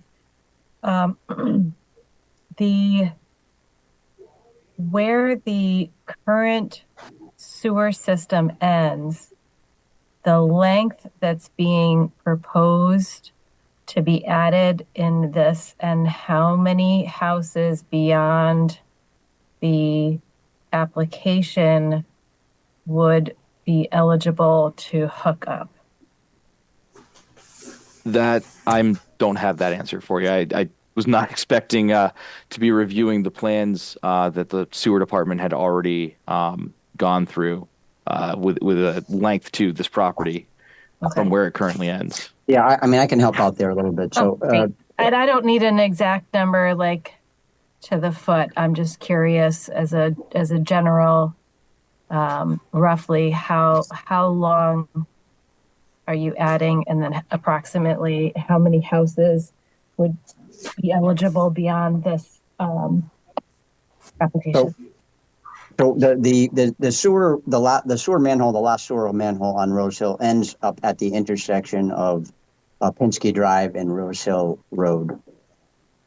And so the plan, the town design plan calls for a gravity line to start just to the south of that, to come down Rose Hill Road, to pick up all the Rose Hill Road residents, basically to where Rose Hill Road and Pent Road interact. So that run along Rose Hill Road will pick up approximately 20 homes for that section. And then obviously if our project came into the mix, that would be 22 more, so 44 connections, if you will, that flow down to a town-owned municipal design pump system that has a force main that goes back up Rose Hill Road, past where the sewer ends, up into the existing manhole there. And that's the quote-unquote phase 1 of the project. The second phase continues from a gravity point up Pent Hill Road, almost to Bourbon Drive, and that picks up another 20 homes. So homes that exist, and then there's some land there and so forth. So that's a total of, I think it's 62 homes. And then there's a potential third phase that will go from the current manhole down to Pinsky Drive, because the houses on Pinsky Drive are also on septic, that will eventually end up in the Lakeview Plaza and essentially sewer that whole part of town. I think there's another 10 or 12 on Pinsky Drive. Where's Pinsky on this map? I see it. Thank you. Yeah. Thank you. this is Commissioner Begman, I think you're back up. Were sidewalks ever discussed? And also for a prudent and feasible alternative to a impervious pickleball court has anything like shuffleboard, pervious, or bocce. I know you have to have some sort of either passive or active recreation for the over 55 planned community, but I'm just, for the environment, wouldn't there be some other better alternatives? And if sidewalks are part, I don't know if sidewalks have to be included in a 55 year older community, but I don't know if they were. And would that increase the impervious services that we have been talking about? Zach George and Giuliano Associates. I know at one point that internally we had discussed sidewalks. And yes, adding sidewalks would significantly increase the impervious surface as well. That was a consideration that when discussing offering that was a break the bank in terms of functionality of stormwater containment. And as I don't believe it was required, that was something that with this being fairly low traffic 55 community, you're not going to be seeing a commuting hour of folks rushing out per se. You're going to be seeing some folks probably will still be employed for a bit, but you would see a much lower on individual road usage ability or traffic volumes there. Not a traffic engineer, but that was discussions that were had was that. So to answer the sidewalk question, yes. I know at one point there was a discussion about a tennis court and the pickleball being a smaller footprint wise was gone to again fit in with the available space as well as the stormwater management element of it. So, but this is clear. This is Commissioner Begeman. What kind of surface the pickleball court? Is it going to be impervious or pervious? I mean, you could. I'm just trying to find all of the things that we can do to reduce pervious. So I ran. I my analysis wise, I assumed it was impervious. I'll be honest. I've never designed a pickleball court. I believe they come prefab. I'm not sure what the surfaces are. I ran it worst case that it was impervious in terms of my design calculations.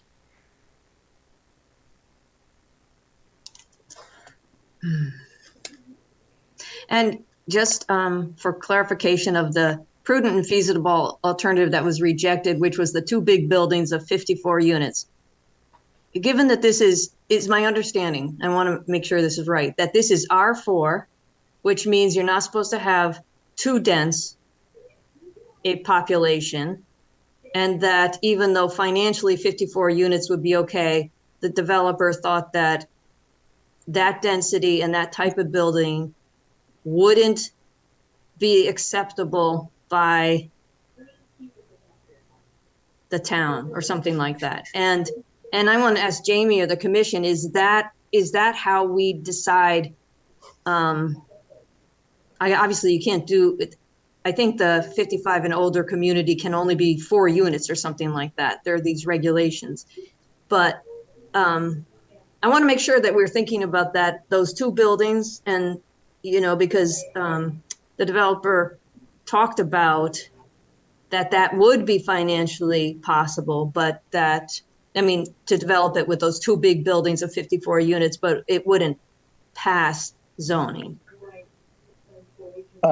This is Doug Anderson again. So again, back when we started this whole process in talking to the different, agencies in town and specifically the town planner at the time, and kind of having, a charrette of kind of an alternative development scheme for this property that would help with the density, to help the economics of the sewer, while not overburden the neighborhood with density and presence, if you will. So through that maceration of discussions with zoning, we went informally to the commission, talked to them about some options. This one seemed to be the most appealing for them.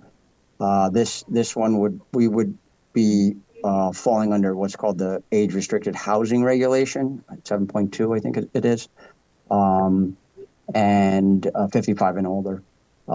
It was determined, through all that dialogue and discussion with the different constituents in the town, and also, trying to think about the neighborhood, what's compatible with the neighborhood, single family, low density homes. We found this to be, like the most balanced development to be able to, again, kind of walk that line between and of compatibility, basically. But we would require a zone change, as you mentioned, that the property is R4. In order to do the age-restricted housing, we would require a zone change application to the Planning and Zoning Commission, which is a discretionary act by the Planning and Zoning Commission. They have discretion to approve it or not approve it. And based on the developer's preliminary discussions with the town staff and also the Planning and Zoning Commission, they were very unlikely to approve an application that consisted of 2 towers with that type of density, because the Planning and Zoning Commission would find that it's not consistent with the surrounding neighborhood. So the plan that ultimately the developer landed on was something that they thought, based on their conversations with the Planning and Zoning Commission, that the Planning and Zoning Commission would support and would allow a zone change to allow the application to proceed so that they can get some age-restricted housing in Branford.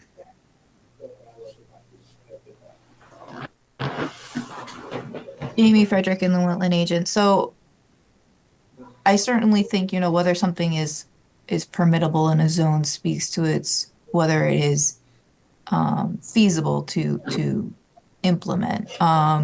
Whether or not the commission truly can.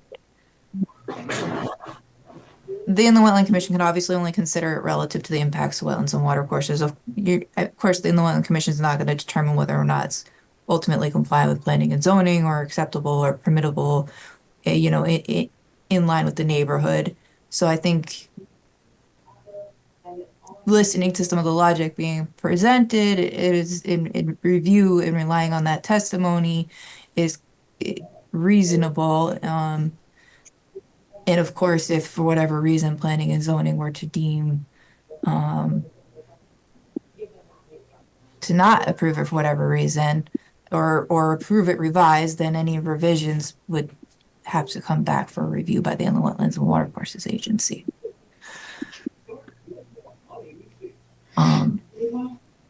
But I think that they've kind of acknowledged that, or presented that the 2-building apartment style building, and maybe the applicant can clarify, it would not generally be permittable under the existing regulations, and you would need to be asking for more deviation from the standard regulations of the lot than for the approval that you're seeking. Is that fair to say? we would have to use, I think, your plan development district regulation, which is an overlay, regulation, which I'm sure Tim can expand upon. But that Harry had given us the indication that wasn't necessarily a prudent zoning tool to be utilized on this particular piece of property. Is kind of how he kind of phrased it. And not only that, though, you met informally with the Planning and Zoning Commission, and you discussed various different types of applications and different types of density. Correct. Yep. And the Planning and Zoning Commission indicated to you that they would not approve that type of density for this site because it was inconsistent with the surrounding neighborhood. Yeah, they felt that this was a more, in their opinion, prudent, alternative development than the single family homes. Other questions from the commission?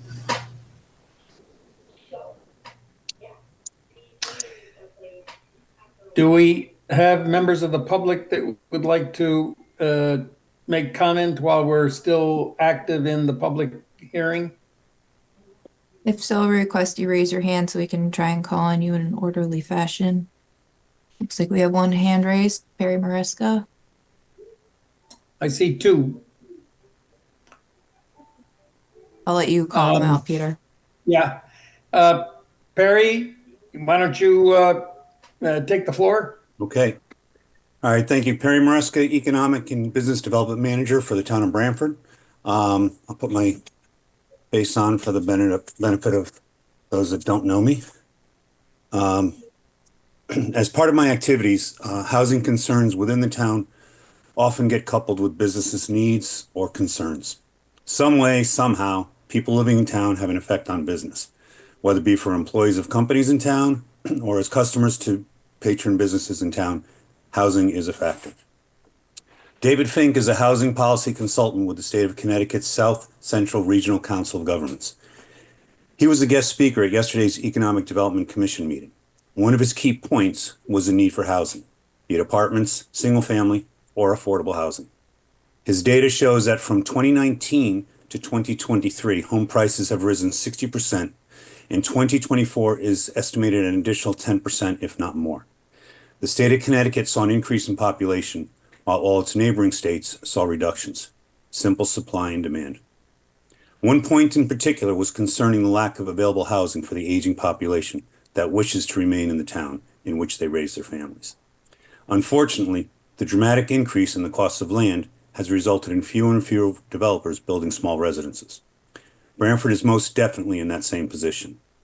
I am constantly approached and contacted about residents' desires to find a suitable home to own that has a smaller footprint than their current home, with the advantages of no worries of cutting grass or shoveling snow and many other outside maintenance needs. As an age-restricted development maintained as an association, this project addresses that need. This project cleans up property of a long-abandoned chicken farm that left behind tons of gravel, tar, cement, treated and painted wood, and who knows what else. This project will clean up that site, rejuvenate the original wetlands, and create additional wetlands. This project is less intrusive and more environmentally friendly than the previously approved plan that can still be built. This project is far less intrusive than a project that could be approved through the 830G statute. In addition, this project will be bringing sewer lines into an area that does not have them. Again, the already approved project was using septic. This has got to be a plus for the inland wetlands that otherwise could be affected if the other project goes forward. Recently, a developer was approved on Goodsell Point Road, or development was approved on Goodsell Point Road. Part of that plan incorporated a brand new sewer line for all 15 homes. The additional benefit was that the residents with long existing homes on that road along the Branford River had septic. They now have been able to tie into the town sewers, something that would have been a long time coming had it not been for the developer building those new homes. I wholeheartedly agree and understand the Commission's concerns and desires to be sure that the development of the property is not abusive. My hope is that the body can realize the project's value to each of us within the town of Branford. I am confident that if the Inland Wetland Water Authority Commissioners come up with reasonable guidelines and requirements, that the developer will abide by these and improve the area for all. Please, for the benefit of so many, find a way to make this project go forward. The possible alternatives are not a benefit to any, especially the wetlands. Thank you. Mr. Moresk, this is Commissioner Bode. I have a follow-up question for you. Thank you for coming in and sharing tonight. You mentioned that additional homes on Goodsell were able to connect to the sewer system that was added. I'm wondering if you know roughly what percentage of those homes, how long that process took once it was available to them. And while not necessarily part of this application, I'm wondering, did the town support individual homeowners in offsetting the cost of those connections to their home? So from my recollection, I do know that the town was extremely receptive in the developer doing that, and I think that there was actually some kind of reimbursement for the costs that the town would have had had they had to put them in themselves. I don't know the exact details, but I was at a water authority meeting when they when that came up. So I do know that it's definitely something that the town is interested in. I think, I don't know, and maybe Mr. Anderson or one of the others could answer that question better if they've had any discussions about the ability of the sewers. But I would imagine the fact that since there's nothing there, any of those people have the ability to, and many would jump on the choice. I don't know how many. I think there's probably a half a dozen homes right in that section. There's also a marina or two. I'm not sure who, what, or where already had any kind of access or now has access that they didn't. But I do know that at least 6 of those homes down there did not. Thank you. Yeah, just as an aside, the way, obviously if this project moves forward, the dialogue that we've had with the sewer commission and town engineer is that they're going to look at this project and they're going to kind of look at the dynamics of the overall cost and compare those costs with how that would equate to, say, somebody replacing a septic system on their home. And from my understanding, they're going to try and find a balance between a number that would be commensurate with, somebody having to replace their septic system that may or may not like work or fail again with a sewer connection. And the other thing the town offers as well is they do offer a deferred program. So if people do tie in to the sewer, you can sign on for that cost. There's an interest cost with it, but you can pay that on an annual basis, and I think it's amortized out over 10 or 15 years. So there is some ability for the town to offer incentives for people to tie in without having to put the full capital cost up front of the tie-in. And typically, I've seen in the past when the sewer lines are going in. The contractor that's awarded the contract also kind of gives proposals to homeowners to, bring sewer lines to their house for the eventual connection at a discounted price, if you will. So there are kind of vehicles and mechanisms to entice, the community to tie into the sewer system. Mr. Anderson, this is Commissioner Boda. Could you, those documents, would you be able to add them to the record, just so that we have them, whether it was the sewer commission or where those incentives or that programs? Yeah, I typically have it's a document that the sewer you sign with the sewer authority. It's like a lien on the property, so I'm sure I can find a blank document of that, or talk to John about trying to get some more documentation on that. Yeah, Amy Frederick and the wetland agent. If that's being added to the record, I think we would need to hold the public hearing open, so that way everyone has a chance to see those documents and comment on them. I don't know much about the process, but my understanding is that when there's proposed to be sewer availability, there's a public hearing, and that all of these questions that have been coming up about connections are discussed on a project by project basis, if you will. So what happened in the past isn't necessarily what would happen, with this potential project. This Commissioner Boda, I just think, the applicant has stressed one of the primary benefits of this project is that not just the new homes, but up to 60 homes can move to sewer, city served sewer. And Mr. Logan spent quite a bit of time talking about the benefits to not just the freshwater systems, but our estuary as well. And so I it's always been important to us to have that anything that's sort of referred to in that way to be part of the record. Frederick and the wetland agent, understood. I just also want to make sure that if we're adding anything, that everyone has a chance to review it. This is And Commissioner certainly it Bergman. needs to be added before the public hearing is closed.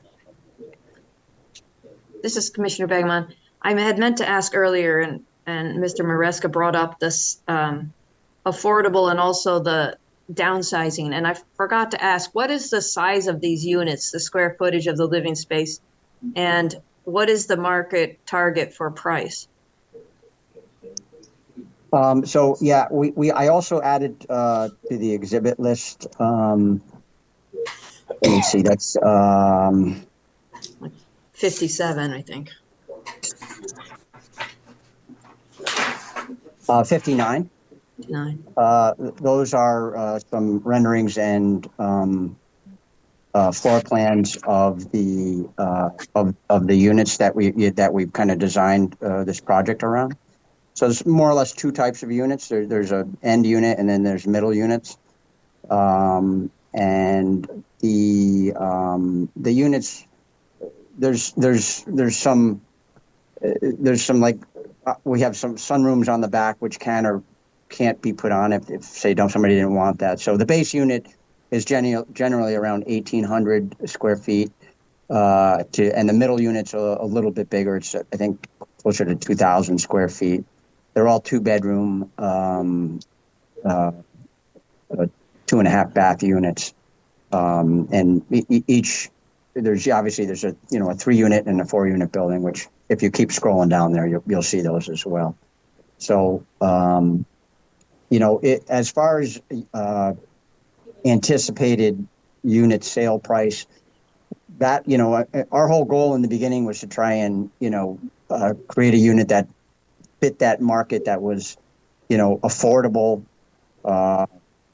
which is kind of a hard number to get your arms around these days with the way construction costs are. So we haven't really defined a hard number at this point, but typically, a product of this type needs to be commensurate with existing homes that a potential buyer would buy these units as far as value goes. So if, let's say, somebody had a $400,000 home, ideally you'd like to keep your product around that same price or slightly less, where a potential buyer can sell their home and laterally move into one of these units, or in a better case scenario, sell their home, put money in their pocket, and move into one of these units. So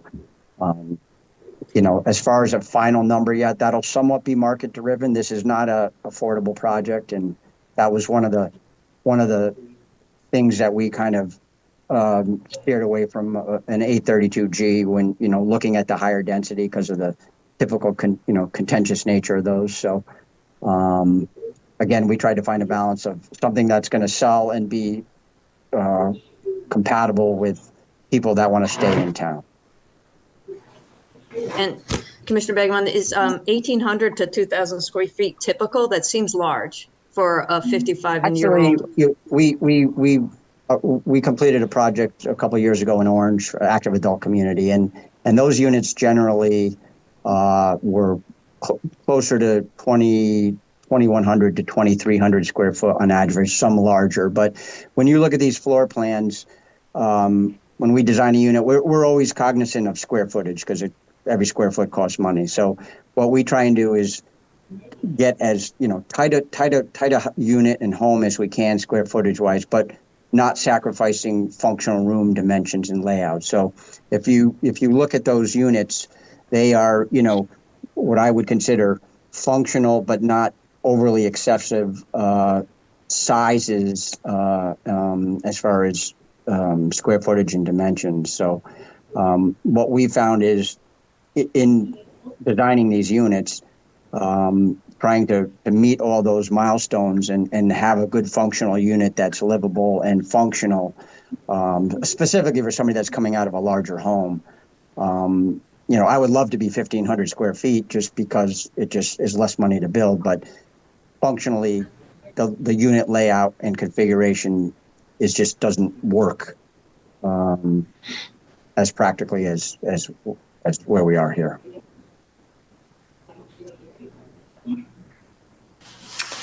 Jamie Frederick in the Wetlands. Anything more? Point out, we still have a public comment hand raised. Right. Yes. Jamie Flynn, you wish to speak? I do. Thank you. Given the late hour, I'll try to get through this as quickly as possible. Good evening. My name is Jamie Flynn. I'm a board member and past president of the Friends of the Farm River and Estuary, or FREE. We're a 501c3 community-based environmental group focused on preserving and protecting the Farm River from its headwaters up in Wallingford to the estuary in Branford and East Haven. Yesterday, we submitted a set of written comments for the commission to consider, and as the primary author of those, I'm here tonight just to summarize them and to answer any questions the commissioners might have. So at the outset, just to respond quickly to earlier characterization of our letter, just to be clear, we're not here to request that the commission reject the application, nor is it our goal to create any unnecessary delay or undue burden for the developer or the commission. However, this is a relatively large project in an environmentally impaired watershed, and it's our prerogative and responsibility to make sure the commission is aware of our concerns. We became aware of the application the day before the commission's last meeting on December 12th, and since then, we've done our best to plot our way through the project documentation and the record from previous meetings and submit our comments to you all in as timely a manner as possible. Moving on to those comments, our primary focus for those of you who might have had time to read the letter, I recognize that not everyone probably has, is on the potential impacts of the project on water quality in the estuary. And I recognize from this discussion that that's a complex issue. There are some potential negatives associated with the project and water quality, and also some potential positives. So we want to acknowledge that.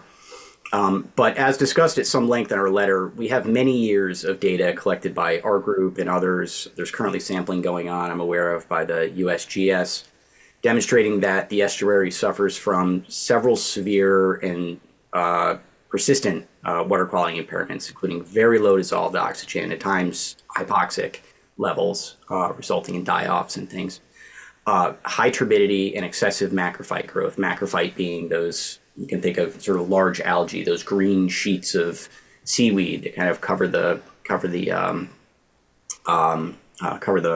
marshlands, especially at low tide. The worst levels that we've seen are at our sampling location, which is about 1,000 feet north of Short Beach Road. You're at that bridge and face due north, go up about 1,000 feet, and that's where we see some of the worst levels, particularly with respect to dissolved oxygen.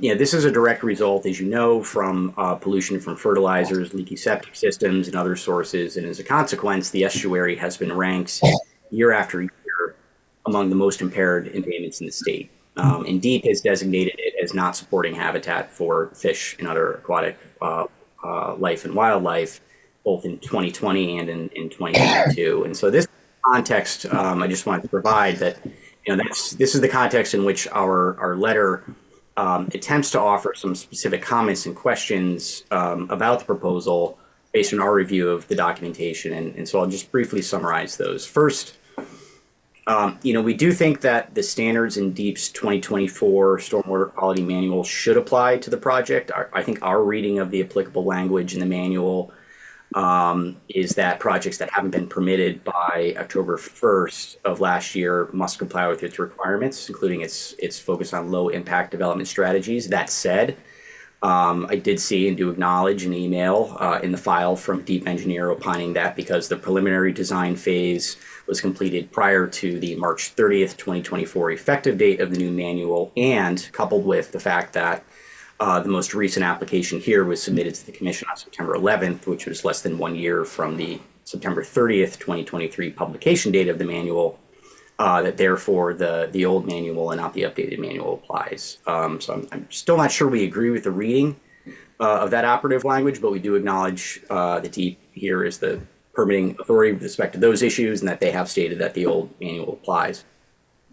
Nevertheless, given the serious impairments that we see in the estuary, we think there's good reason why the design of the project should consider following those standards in the 2024 manual where it is feasible and prudent to do so. And in that regard, we do appreciate that the design of the detention basin, for example, appears to meet those requirements, and also that the developer has made some other changes, like using a sandy bottom for infiltration, as well as upgrading to an improved hydrodynamic separator. I think I saw that mentioned as well, compared to the unit that was originally proposed.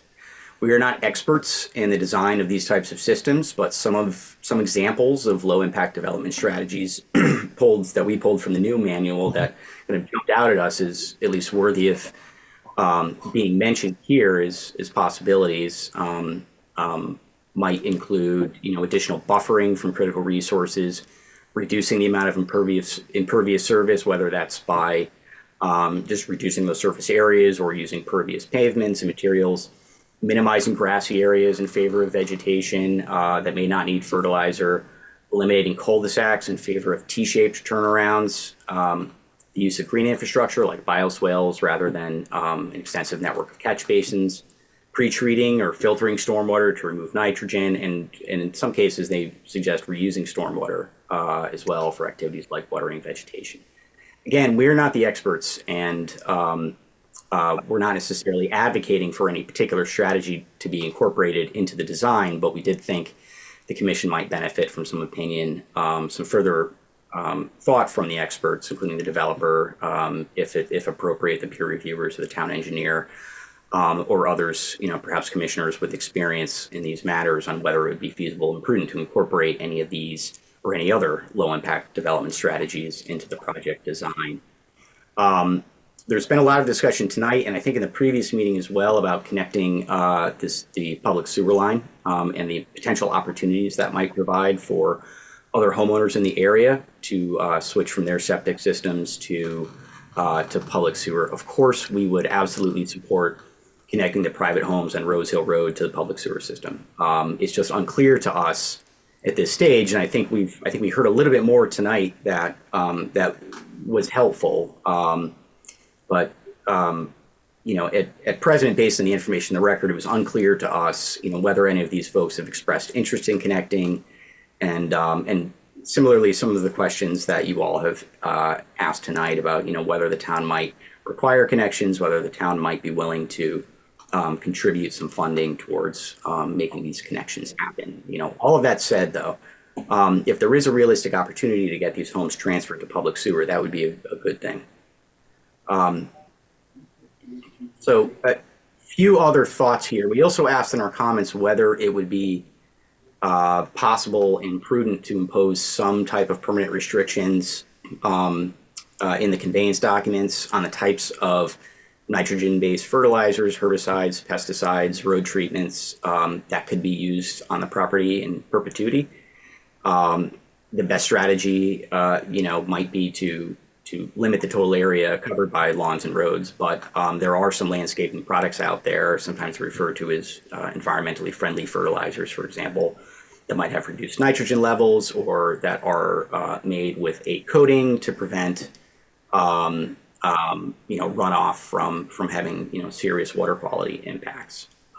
And we would also be interested from hearing any of the experts here on whether they're aware of those and whether it might make sense to include some kind of requirement like that here. Finally, as has been discussed, and the area surrounding the development is home to a variety of state-listed endangered and threatened species and species of special concern. And given the impacts of heavy construction, in particular blasting on nesting waterfowl and other species, as well as the proximity of the development to known nesting areas within the estuary, we would suggest limiting those types of activities to times of the year when the impacts can be limited, which might mean fall and winter for blasting, for example. So that's the brief version. We have more extensive written comments in the record, but I won't take any more of your time tonight. If you do have questions, though, I'd be happy to answer them. Okay, Flynn, this is Commissioner Boda. First, thank you for coming out and making public comments. On page 3, second to last paragraph, last sentence, there's a comment that says several large areas of the property not covered by stormwater management system would drain north into existing wetlands, which the developer proposes to improve east to the catch basin on Rose Hill and south into the wetlands. Can you just talk a little bit more about about that particular concern. Maybe Jamie, you could pull up the map. Yeah, and thank you, Commissioner. My reading of the plans suggested that. So where I think we're talking about, the stormwater mitigation area. So this is an area of the property not covered by the stormwater management system, if I understand correctly. And my review of the plan suggests that there's a fair amount of lawn area up there, and so the concern I think is related to lawn treatments and things like that making their way into that northern wetland, and then through infiltration or otherwise kind of back into the rest of the system. Does that make sense? I think so. Looks like the representative for the applicant has their hand raised to address. I just want to point you to the right page, Jamie, for this conversation. Of the site plan, it'll be PDF page 5, but it's sheet 4. Oh, okay. Which is the watershed mapping.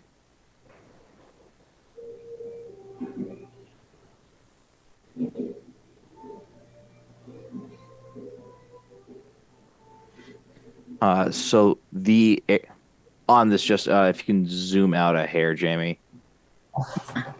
The pale green area that her cursor was on the right-hand side drawing, that is the total area that is the water is going to be draining towards that northern wetland. You'll notice the bulk, the lion's share of this is the existing woods as we go up the hill along the west-hand side, as well as the woods that are remaining untouched on the northeast corner. Obviously, the wetlands themselves, water that falls in them is going to drain into them. That's self-evident. The only lawn areas that are going to be maintained are to be maintained that would be draining this direction are right around building 4 to the east of that, around the north-hand side to the west of that, and then the backyard of building 5 and a little tiny bit of the area between buildings 5 and 6. Otherwise, the rest of this is graded to drain towards the road. As you look behind building 6 and 7, those areas are draining towards the road to essentially any overland flow that would sheet flow beyond into the road, collected by the catch basins and directed into the basin itself.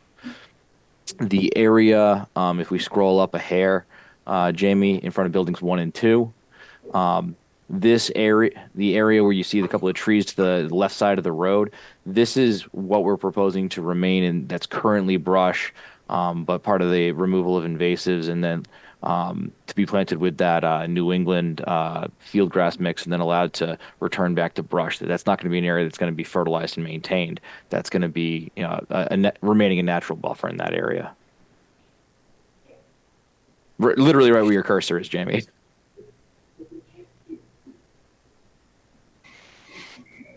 Jamie Frederick and the wetland agent. I kind of had a similar question in regards to kind of clarifying the difference between kind of this area here, if you will, and the graded slope to the west of the basin. And I'm going to jump to kind of the tree maintenance plan, I think, which is where they kind of show the different long-term treatment areas of the site. So this orange area is that area we were talking about that would drain towards the wetland. That's going to remain natural, undisturbed slopes. And then this is the other area I was talking about. And if you look at the call out, it says brush to be undisturbed after construction, seed with New England native worm season grass mix. So there is a bit of a written response addressing that concern in a letter from Zach. And then, so my understanding is that this area is kind of left natural. If there's any areas that need to be seeded, they'd get seeded with that mix. This area would be seeded with that mix and kind of, my understanding is left to revert to whatever it wants to be, potentially with management of invasives during that monitoring period, kind of in association with the wetland monitoring, assuming that's something the commission thought was important to do. That is the correct interpretation, Jamie.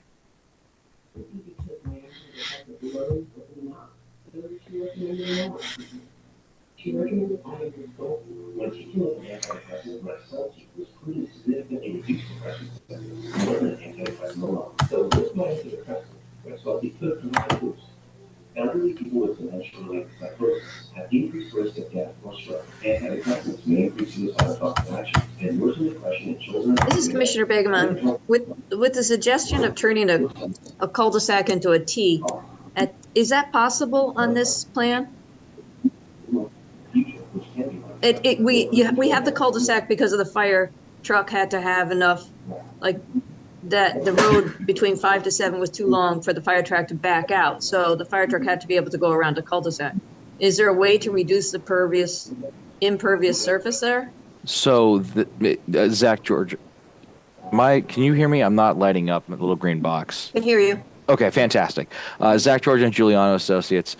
So that cul-de-sac is from the Branford regulations. That is what, from a zoning standpoint, what the regulations would like for turnaround purposes. So that was what was gone with. I'll be honest, we didn't look into a T turnaround because we were trying to meet as many of the blanket regulation requirements for zoning as well while going through this. Could it be done with a T? Probably. I don't have feedback from the fire department as to whether Branford Fire Department is considering use of a T in general. But that's the honest answer is we used a zoning compliant turnaround.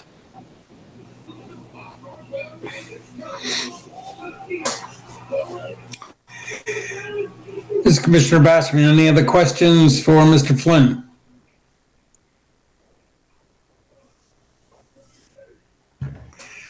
Are there any other members of the public who wish to speak? This is Doug Anderson again. Jamie, just for the record, I sent you a previous sewer access agreement that we utilized on a couple lots over on Euclid Street. So if you did want to share that with the commission of what the town provided us, for that particular project, which again, I'm assuming I don't have a definitive answer but this is how that sewer access agreement worked.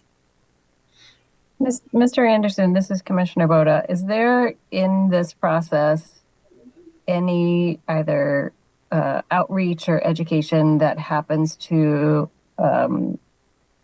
those homeowners who have the opportunity to connect? Is that part of the project? Is that part of what the town does?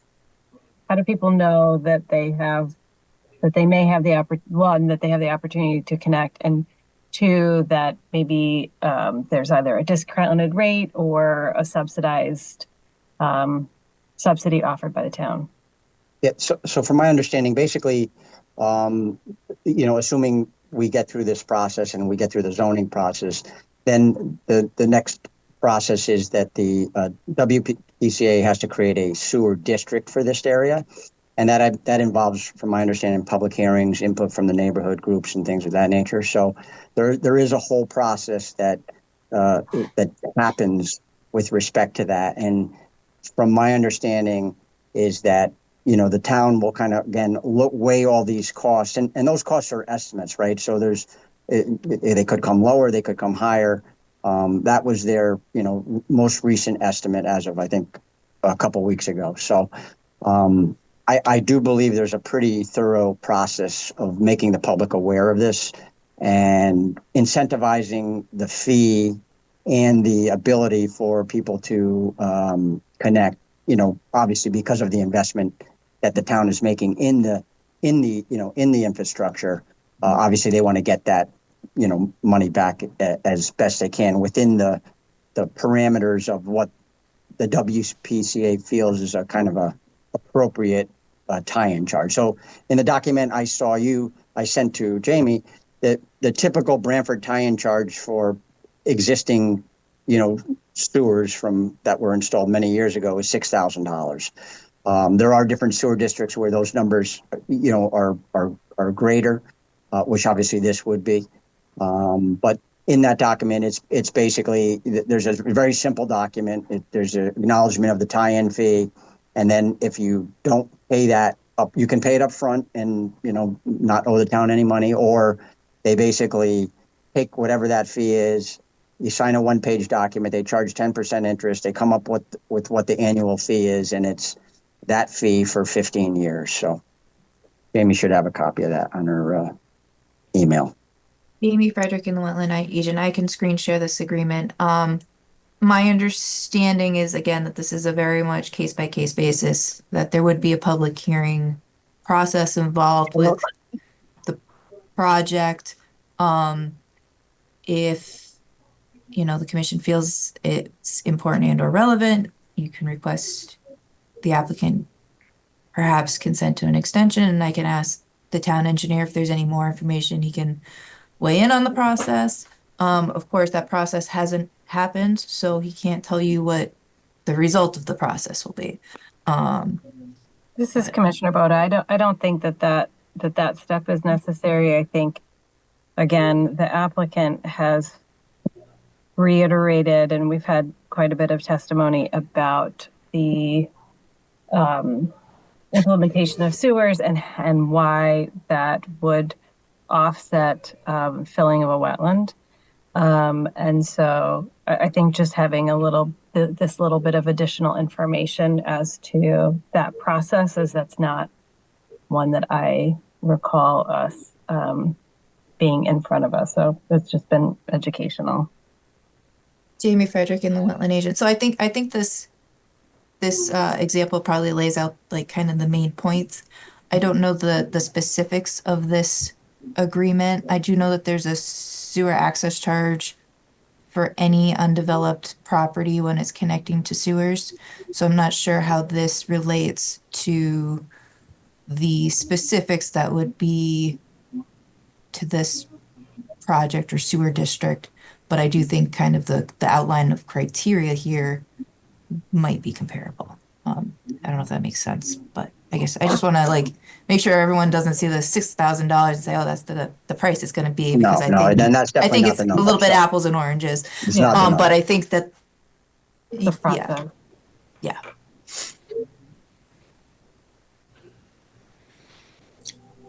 Okay. Are we done with commissioner comments for this public hearing? Any other members of the public?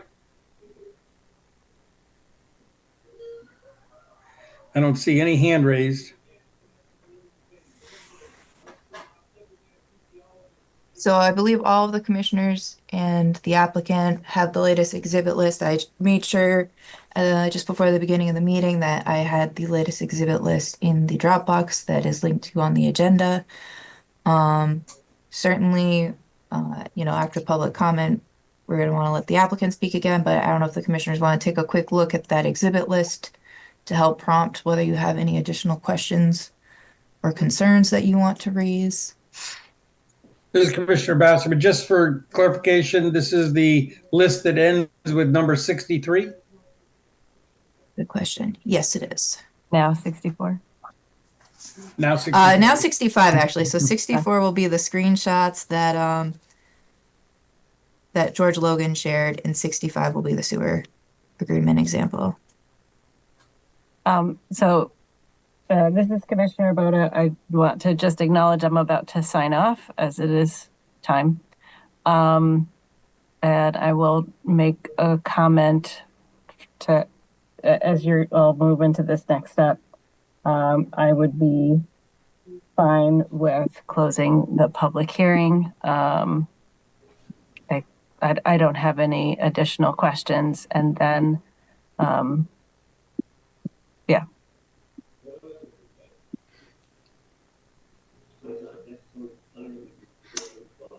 Is there any closing comments from the applicant? Well, I suppose we'd like to thank the commission for the time they've devoted to this application, not only the current version of the application, but the prior application as well. It's been somewhat contentious, but also somewhat collaborative with the commission in terms of designing and helping us develop a project that we think complies with the regulations, we think is an improvement from an inland wetlands perspective, certainly from the current conditions and from the prior approval. And we think that is a result of the dialogue we've had with the commission over the last 6 to 8 months or so. I'd also point out that I think our experts, both Zach and George, have done an excellent job of addressing the concerns and the questions of the commission. If you look at the comment letter from CLA, I think it's fair to say that they have addressed each and every comment from your consulting engineers regarding their analysis of this project. I do think we spent a lot of time last month and today discussing whether there are feasible and prudent alternatives to this project. I think we've established that the project that is before you is the most feasible and prudent alternative. It's certainly an improvement from an environmental perspective from the approved subdivision, and it's also a project that could be approved from the perspective of the Planning and Zoning Commission. So we think we've dotted the i's and crossed the t's. I would be remiss. I know that the public comment from the Farm River and Jamie Flynn. I do appreciate their kind of content neutral analysis of this application. And I do appreciate their acknowledgement that this application does have some benefits, namely an improvement to the with the sewer system would be an improvement to the environment and hopefully eliminate some of the negative impacts from the nitrogen from failing septic systems.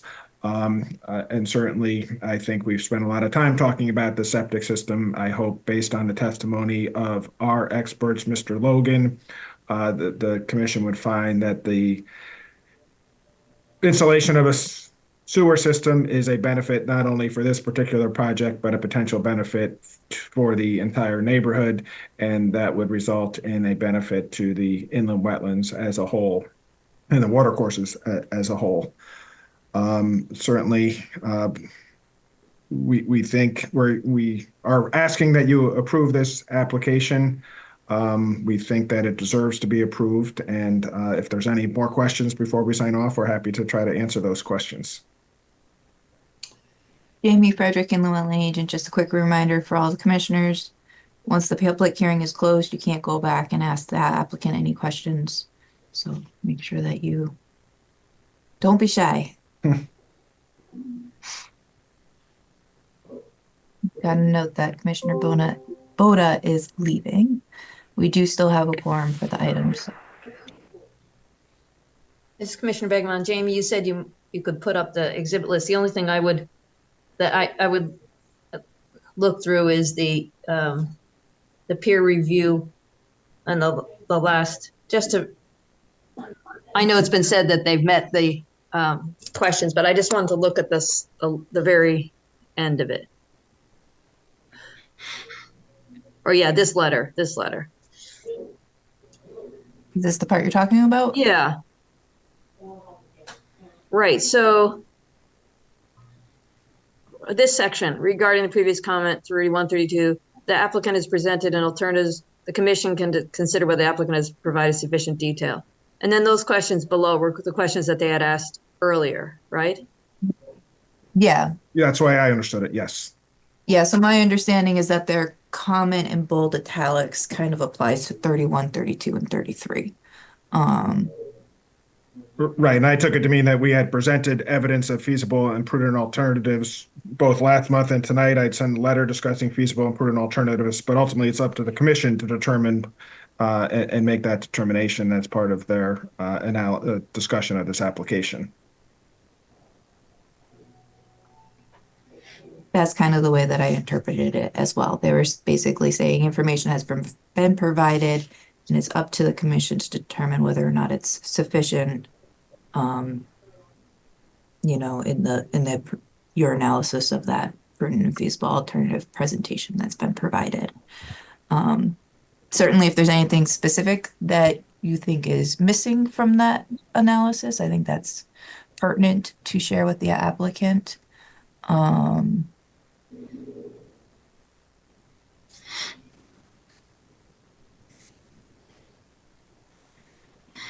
This is Commissioner Begeman. The only thing I was thinking of is there was talk that at one point, but I think we've gone past this, but that that the sewers for the 20 homes was, or for the 10 homes was more, that they decided not to do it. And is there facts behind that? That's the reason why they gave up on that project? Is there information, factual information, that it was the cost of the sewer? I'll let the applicant respond to that. I think the subdivision had septic systems. No, it's actually No. I'm sorry, No. Doug Anderson for the record. Basically, the original subdivision had a sewer agreement with the town to That's right. bring sewers to the project. And the initial design and scheme of that sewer system was slightly different than what got designed through the town. So to me, it seems like the developer kind of got caught in a kind of a quagmire there, because they had signed on to a sewer agreement that would more or less put the entire cost of the sewer infrastructure on the developer, based on a different design than what was actually designed by the town. So basically, that developer signed on to $1 million plus sewer expenditure over 10 single-family building lots, which economically doesn't work, right? So it's just the sewer cost alone was $100,000 plus all your road costs and so forth. So one of the other dynamics that existed, and this was part of the process that didn't previously exist. Paul Santa Barbara, who is the owner of the property, owns the adjacent northern property. So in our initial discussions with the town, we did show them a means in which we could bring a sewer line up through his property and tie into the manhole at the top of the street, which didn't exist with any of the developers. However, that did not provide sewer for the rest of the neighborhood. And then there was some debate about whether they wanted to do it or not. We met with the WPCA, and everybody's consensus was that no, we don't want to see that. We want to see sewers to this area because they need it. We'd rather have you look at this in a different scenario, and then off to the races of where we are today. So those are the dynamics of why this project has not worked. And what has happened is it's gone through multiple owners and sold at less and lesser dollars on each owner. So and based on the fact that 15 years or so have gone by, obviously common sense would tell you that it wasn't feasible to build this project under the agreements that they had signed on to when they got the project approved.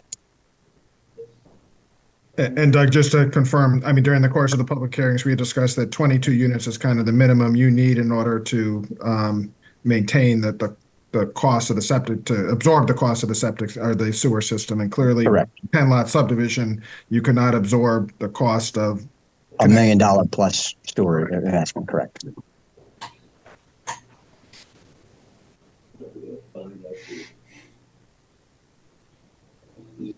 Thank you. Yep. All right. Commissioner Papantonis, I have a couple questions.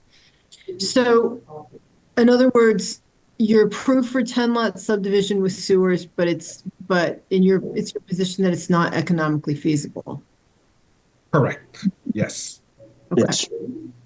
And you don't want to give up building 4, which is in the wetlands, because again, in your opinion, it makes this project not economically feasible.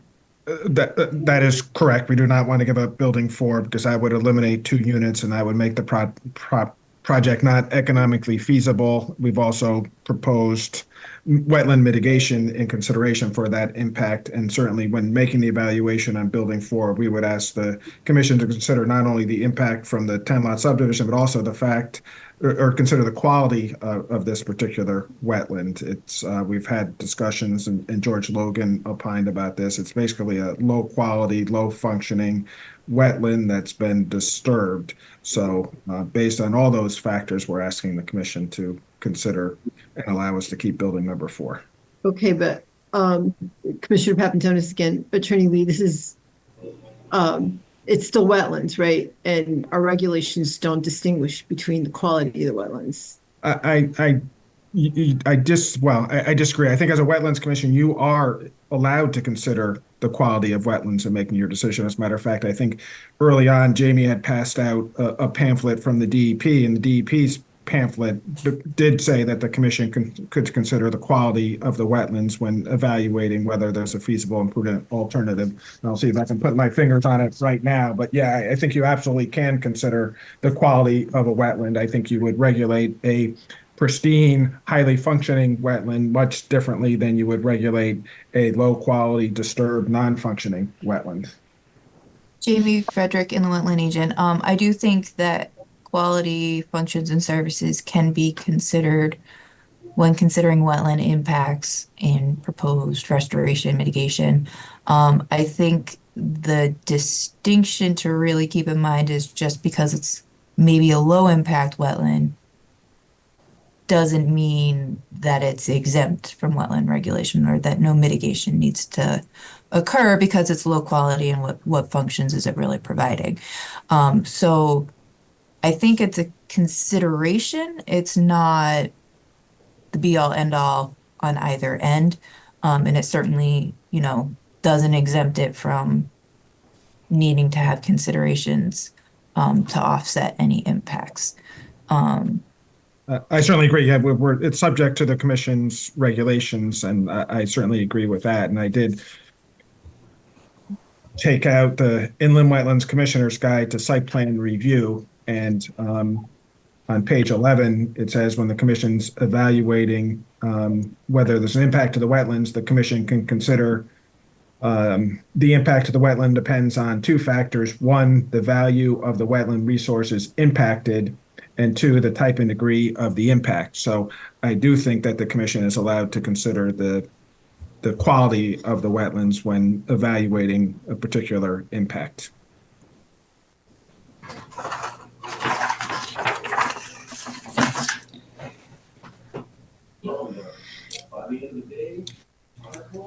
Any other questions, Commissioner Papatonis?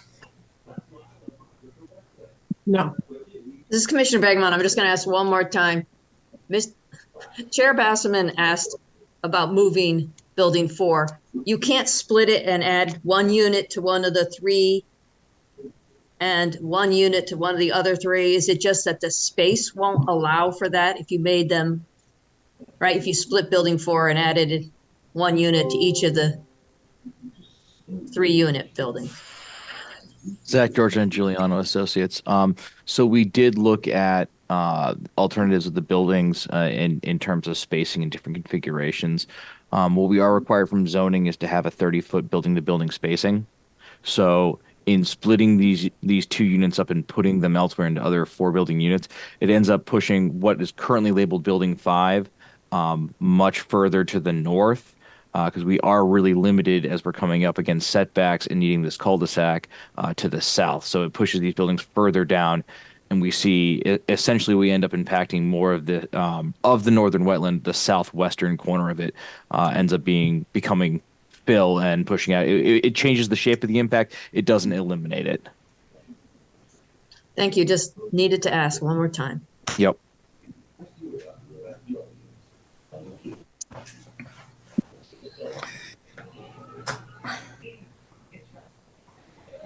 Anybody else?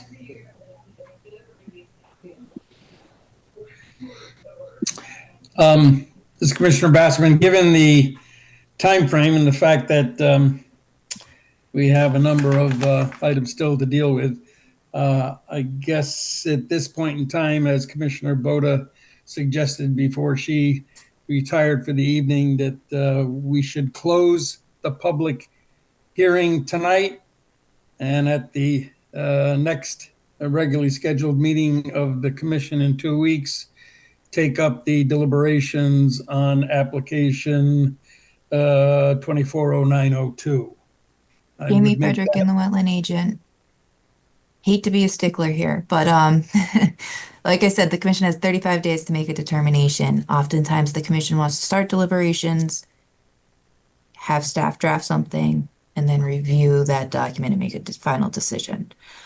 We do not have two regularly scheduled meetings within the 35-day period. It is late. I don't think we want to deliberate right now. The question is, do you want to try and schedule a special meeting now, or do you want to wait and maybe schedule that at the next meeting? I do think that we might want to be looking at that and or asking for a 2-day extension to deliberate, I suppose, from the applicant so that you can continue deliberations to the February 13th meeting, because I think our last day to make a decision is February 12th. As opposed to picking a date right now? Is that So- the alternative, Jamie? You could pick a date now. You could pick a date at the January 23rd meeting. Or, or ask for that extension. But I think if you can try and do it in the time frame, it's probably ideal. Right.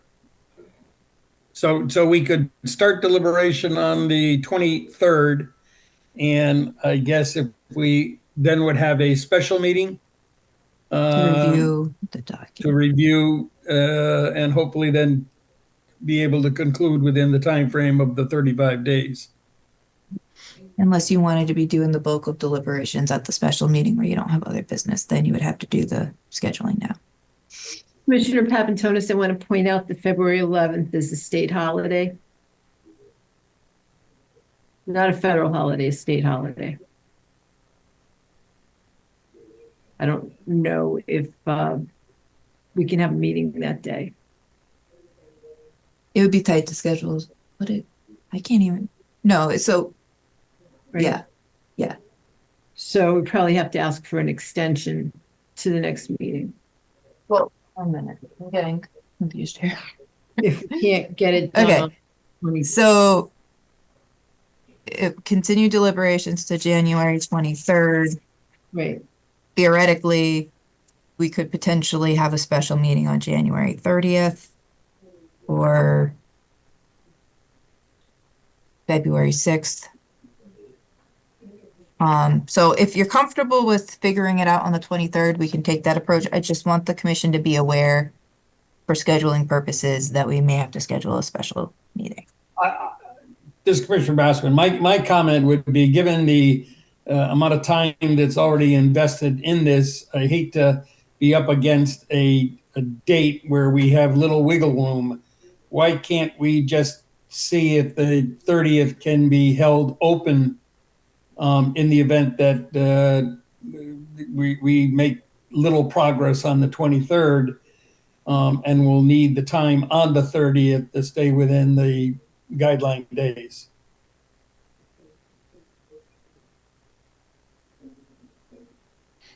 I suggest we take it up on the 23rd. Figure it out. Just everyone keep in mind, we're going to have to schedule that. And we'll figure it out. We've got a hand raised. Is this scheduling based? It is a scheduling based question. Are you able to cancel special meetings? Just if you guys were to schedule it for the 30th, you can always cancel it if you don't need it, correct, Jamie? Yeah, I mean, we could also just take a tentative pencil head count. I would say try and keep we usually try and do special meetings on Thursdays. Try and keep your Thursdays open. And we'll go from there. Hopefully it won't be a long meeting, so. I think everyone's brain's a little fried right now. I can also send out like a doodle or something and we can try and set dates that way, but we'll take it up again at the January 23rd meeting unless anyone has any further scheduling comments or concerns. Okay, this is Commissioner Bassman. With that added wisdom from staff regarding timing, I'd like to make a motion that we close the public hearing this evening and start deliberations on the 23rd of January. Is there a second? Commissioner Papantonis, a second.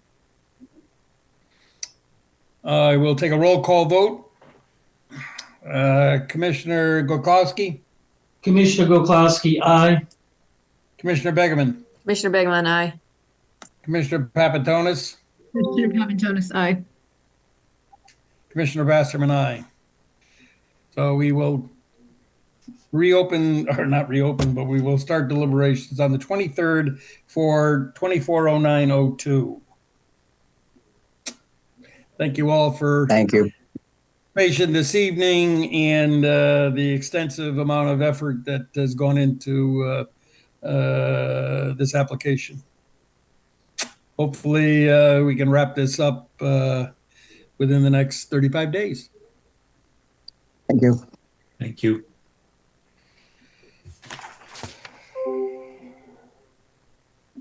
Next item on the agenda, enforcement. Cease and correct 240701, 15 and 7 Beacon Hill Road. Vegetation removal and earth disturbance within wetland and adjacent upland area. It's the continuation of the show cause hearing. I'm assuming that, as we have done previously, that we will table this and I continue recommend- this. Jamie Frederick and the wetland agent, my recommendation is to table unless the owner has any points they'd like to raise. I'm not aware of any change of circumstances. No, nothing has changed. Doug Anderson. So table and continue to January Yes, correct. 23rd. 240701 continued until the 23rd. Cease and correct 240901 and the notice of violation for 9 High Plains Road, 40 Hickory Hill Lane. The sedimentation in the pond located on the property known as 40 Hickory Hill Lane. Again, a continuation of the show cause hearing. Jamie, any new information here? Yeah, yes and no. Jamie Frederick and the wetland agent, they're still waiting on the appropriate storm event to do the inspection. My recommendation at this point is to table till the March 27th meeting, so that way we're not bringing it up every time, and to give, all parties a little bit of peace. And if, of course, they can have an inspection done sooner and want to schedule it, they can contact the inland wetland office and we'll arrange that. Yeah, if these temperatures keep up, we're not going to have any new information for a while. Yeah, so it seems kind of ridiculous to check in every 2 weeks. Any commissioners feel differently? Let the record reflect. People are shaking their heads no. So it is continued to March 240901 is 27th. continued till January 23rd. Oh, pardon me, March, what was it? March 27th. 27th. Okay. Cease and correct 240902, 17182 Leeds Island Road, clearing of earth disturbance without a permit, continuation of show cause hearing. Again, I asked staff, any new information? I got an email today. They provided an update. If you want, I can screen share it. Essentially, it's stating that they're working on it. They've retained a lawyer. They've maintained communication with soil scientists, contacted and joined as voting member of the State of Connecticut Farmers Bureau. I'm not reading the whole thing. I'm just kind of reading bits and pieces. They had a training today, so they were not able to attend the meeting. So they've provided this written update.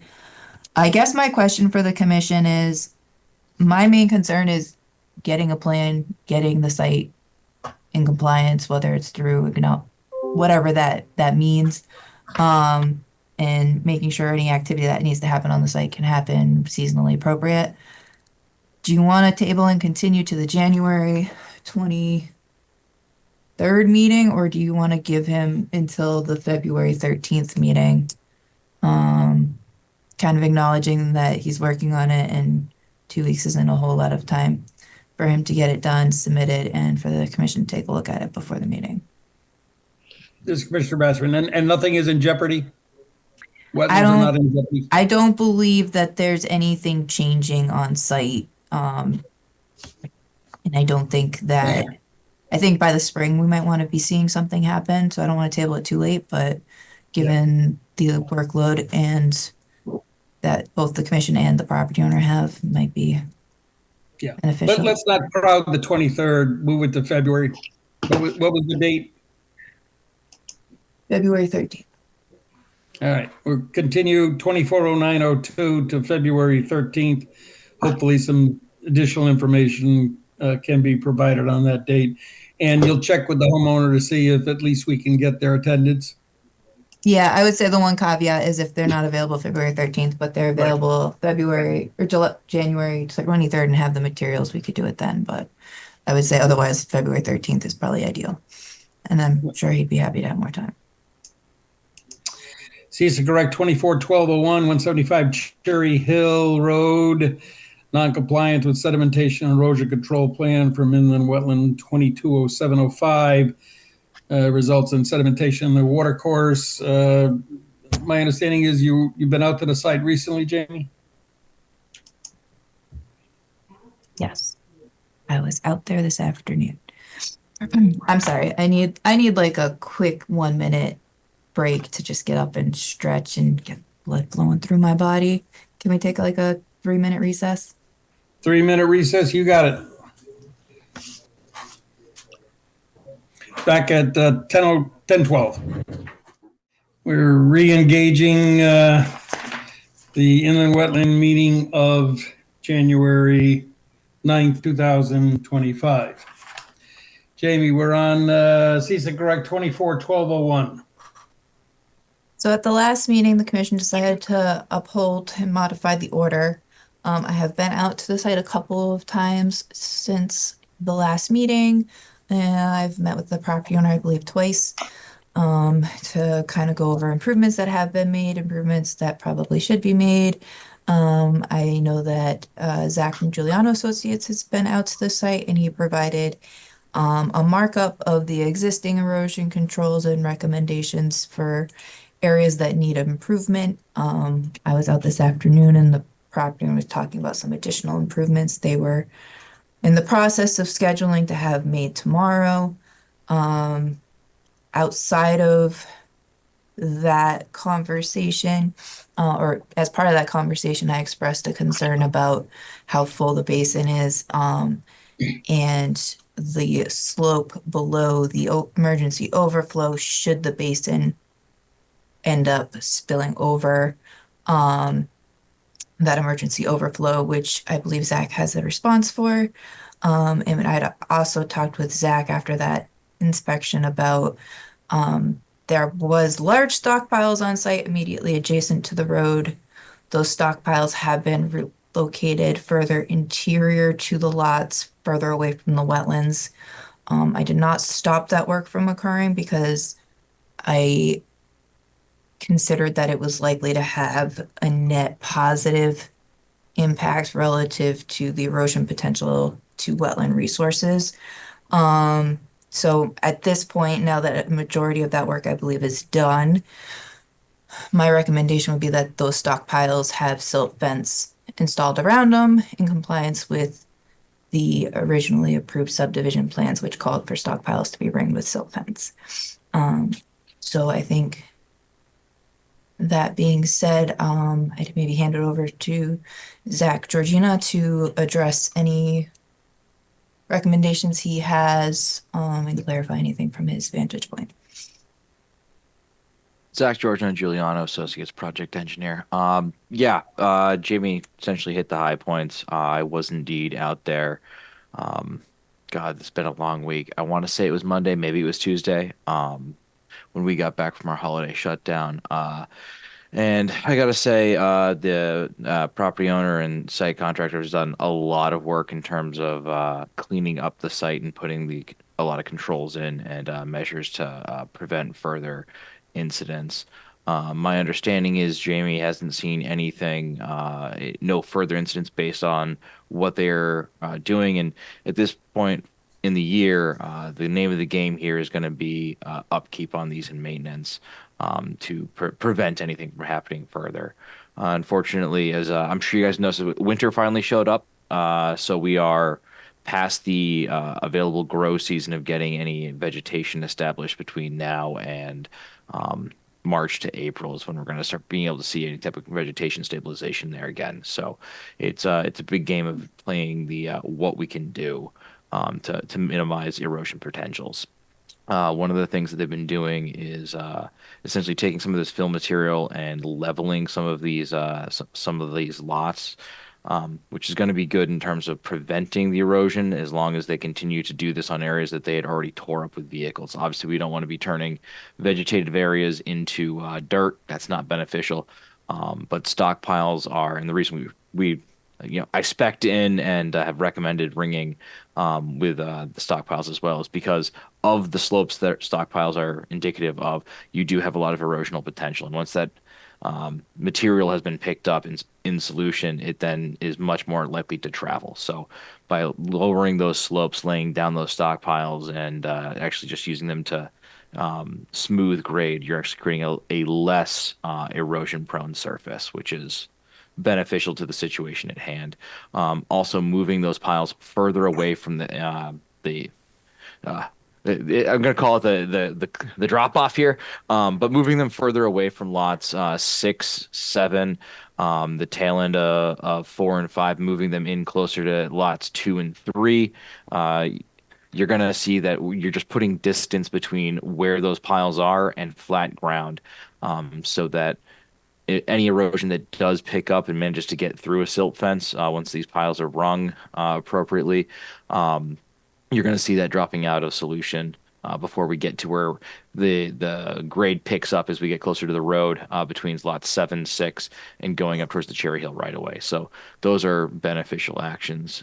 Directly, and I had spoken to Bruno previously on this, but directly outside of the spillway, my recommendation would be a series of 2 to 3 staked straw bale check dams.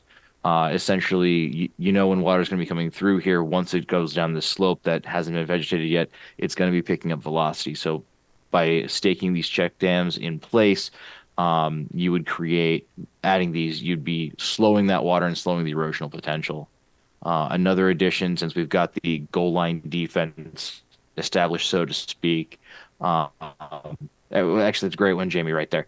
So essentially, you'd be putting the check dam. The stone riprap you see there's the spillway, and then if you were to essentially right at the toe of that have a row of hay bales, and then midway down this slope, same thing, another row of hay bales. You're essentially twice halving the distance and velocity potential of that flow. I would also recommend, and I've spoken with Bruno about this. He's looking to implement this as well. Essentially, running silt fence midway or a staked hay bale. I gave him the options of the two. Depends what he can get his hands on.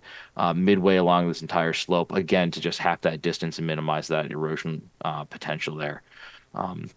This Commissioner Basserman, do you have a written document that summarizes the actions that in fact you think are warranted, and has that been presented to the property owner, or was this a verbal communication? This is so my office was shut down for the 2 weeks here during the holidays, so we didn't work. I didn't get paid to work. Work didn't happen on our end. So we had the meeting. Fred Rousseau of Quality and Bruno had agreed at that point that they were going to put in a lot of what they have done since then, and I've had a chance to make recommendations. I have not had a chance to formalize a document. We have at this point had several documents produced. As you recall, back in March of this past year, I did formalize a markup with recommendations at that point, and a lot of those implementations are still completely valid and should be acted upon. Those documents have been around. We can again produce a document, but this is a moving target. I can produce 30 documents over 30 days, and as the silt fence has changed and the situation warrants, it's gonna be a very fluid, mobile situation here as we try to maintain this, because we're in defense mode until the spring. We can get vegetation on this. This is Commissioner Bassman again. Jamie, we need to consider the cease and correct that we have, right? And I assume we don't want to lift it at this point.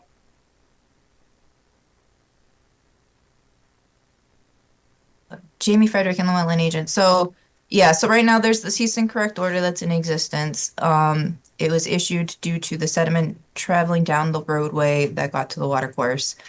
I think there's two ways the commission can look at it. One is that has been addressed and you could lift it. If you're going to do that, I think you really need to stress that the site is not exactly in compliance with what the permit issued was.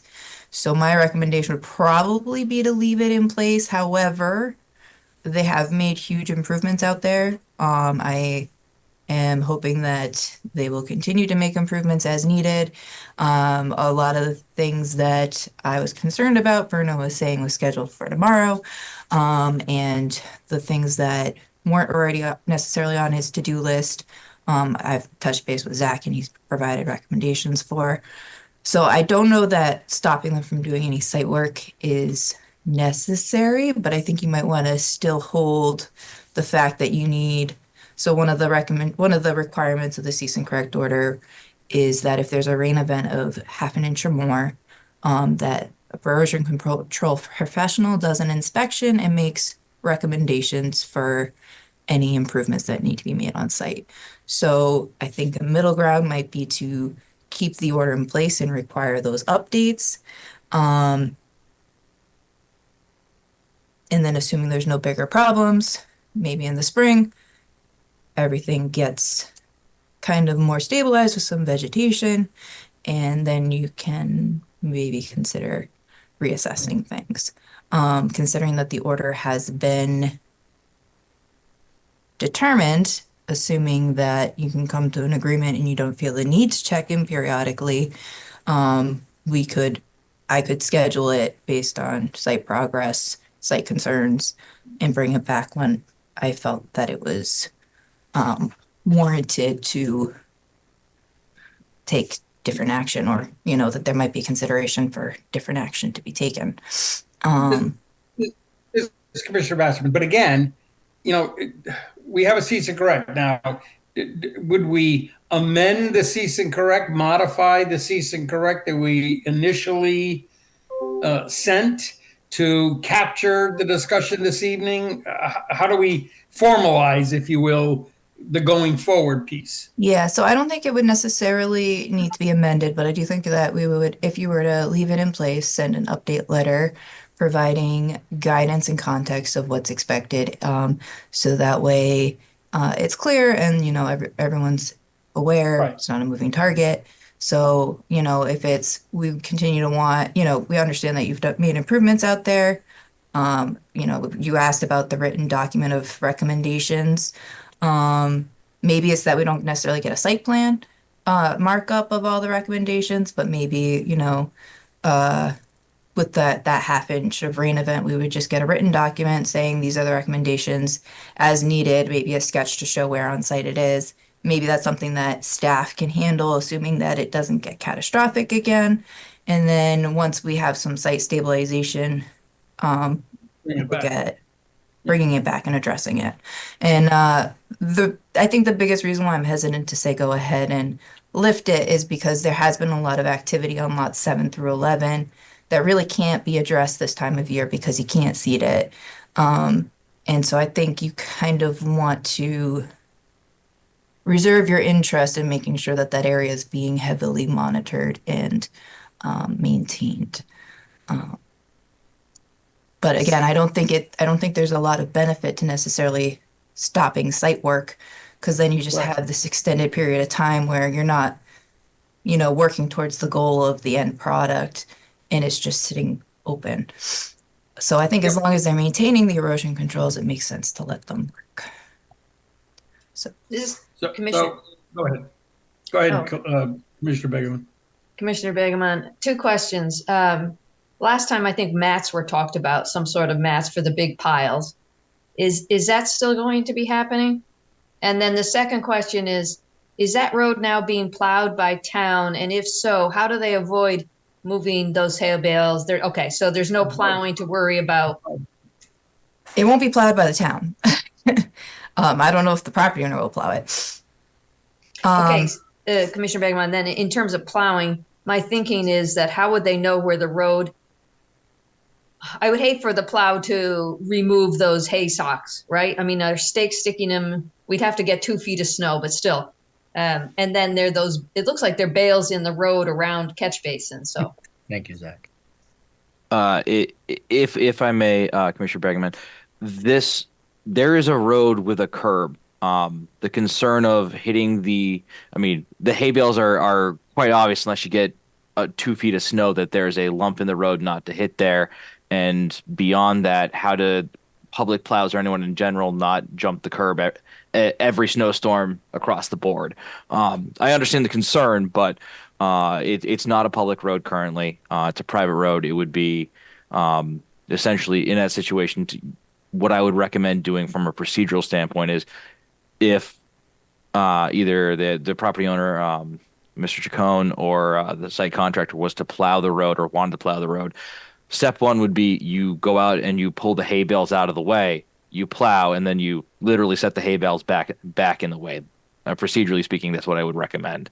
Or because it isn't an active, it's not a public road yet, they could just run a single blade up the center for construction access to allow to continue. You don't need to have the full 24 foot open. There's not a precedence to require that. There's no residential demand on this road. Yeah, and I think the point of if there's enough snow where you can't see the hay bales, you replace them afterwards makes sense because if you have that much snow, you're not likely to be having a lot of water running down the curb line. So did we agree that we would keep in place cease and correct 24-1201 and send a Well, before we letter? Yeah, so there is some erosion control matting installed that we discussed today that would be extended kind of along in certain areas. I don't believe there's a plan currently to put any matting around the basin interior, but this steep slope kind of within the Cherry Hill extension right of way, if you will, they plan on extending that in both directions. Over here, it sounded like no, but it sounds like there's the recommendation that additional measure of erosion controls kind of bisect screen, this Jamie. area. Is that correct? I Would that can't be see around? Oh, you can't. Sorry. Sorry. Thank you. So would it be correct so you were talking about putting the hay bales below the overflow. It sounded like you were also suggesting that on this steep slope around the outside of the basin, extending staked hay bales or a silt fence to kind of bisect and slow down the water coming down that. Is that correct? Correct. That is a In recommendation lieu of from covering our it office. with matting? Correct. The idea is essentially you're going to have even with matting, if you have a heavy enough rainflow event, you're going to have silt and fines moving underneath.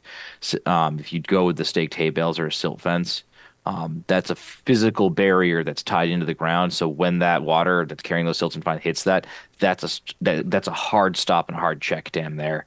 The erosion control mats are really more beneficial for that impact erosion where your rain is hitting and picking it up versus once you get a sizable rain and that movement. In a perfect world where money is no object, yeah, I'd like to see the entire site either hayed 4 to 6 inches deep, and I'd like to see mats on every single slope. But I think if we keep the mats to the actually true closer to 3-to-1, the steeper slopes, and mitigate more of the long, flatter slopes like to the south of the basin, with silt fence and hay bale. I think that's going to be a more feasible and manageable approach. Right, so this is Commissioner Papantonis. See, but the problem is that it wasn't done right the first time, right? So feasible and prudent, you're supposed to do it correctly. And the weather has been really crazy in the past year. Mm-hmm.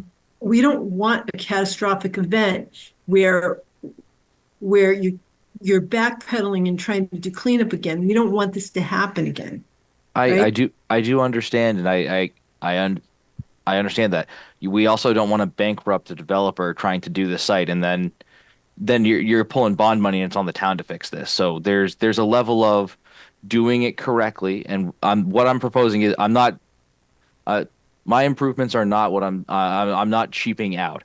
What I'm saying there is there are means to do everything. And if like I said, money's no object. I would like to see the entire site hydro seeded with heat rays on it so that we could get lawn growing out here. But that's not prudent or feasible. But the solutions that I'm offering that I think are, reasonable and good, reliable solutions are within Connecticut's best management practices. And again, we're in a defense mode here. So the goal is get things implemented, get things contained, and then maintain them. That's the goal.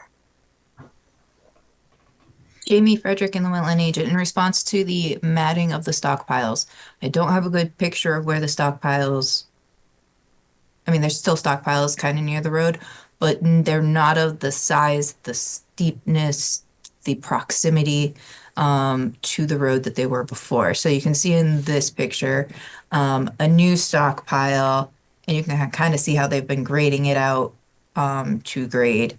And it does have a distance before it meets the perimeter erosion controls. So I don't have concerns that it's immediately going to breach it. However, I do think this is a place where, like I was saying, consistent with the subdivision approval, they need to be putting erosion controls at the toe of that stockpile. And this stockpile is a much more manageable slope than what was existing before. And its erosion potential into areas of high concern is also much lower. So to that end, I'm not sure that they need to put matting on the stockpiles, but I do think that they need to put erosion controls around them. 100% agree with that, Jamie.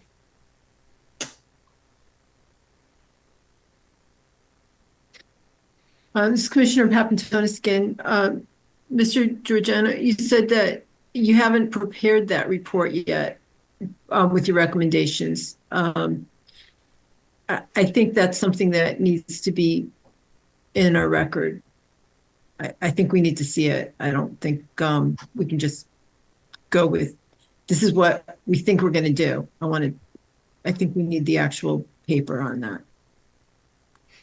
We can prepare a document and get that document to this commission. In the 4 days that we've been back in the office, I have not had a chance to prepare that document yet. I understand that. Just going forward, I think that we do need to see it. Understood.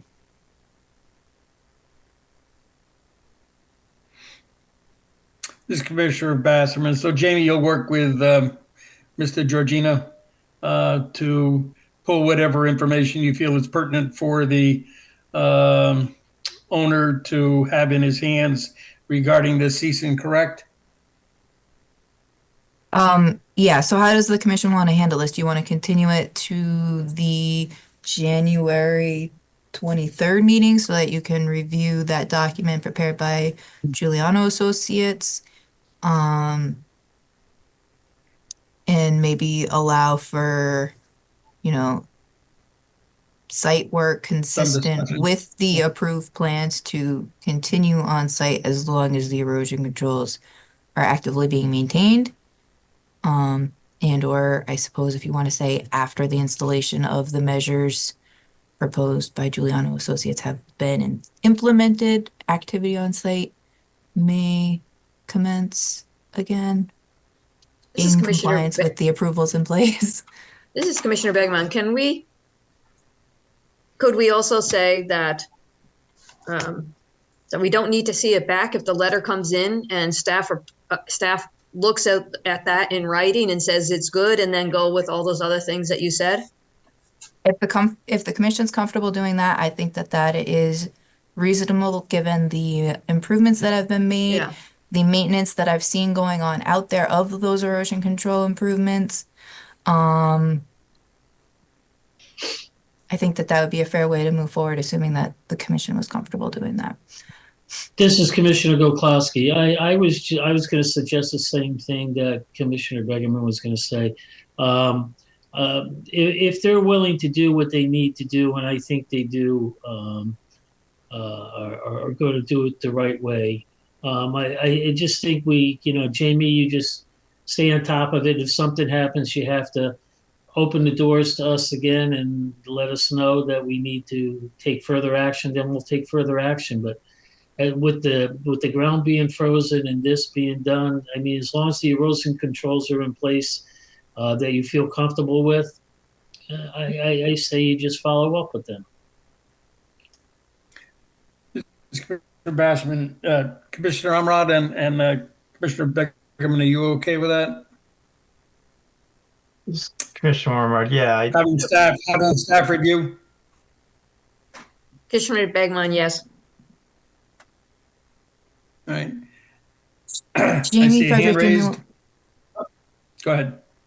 Go ahead, Jamie. Sorry, Bruno. Real quick, Jamie Frederick in the Wetland Agent. I just want to identify on the record. The commission did ask for stockpile composition to be identified. I think that you were asking for it in regards to erodibility. We did get soil testing in regards to composition of the soil and like metals and things in the soil. So that's in the record. I think now that the stockpile makeup on site has been reconfigured, that's no longer a high concern. But I just wanted to mention that in case any of the commissioners had outstanding concerns there.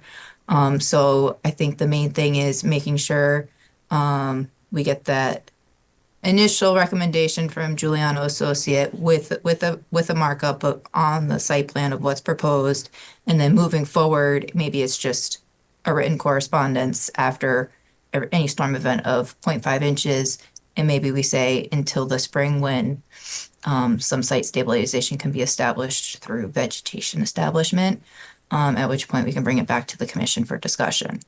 So that's my thoughts there.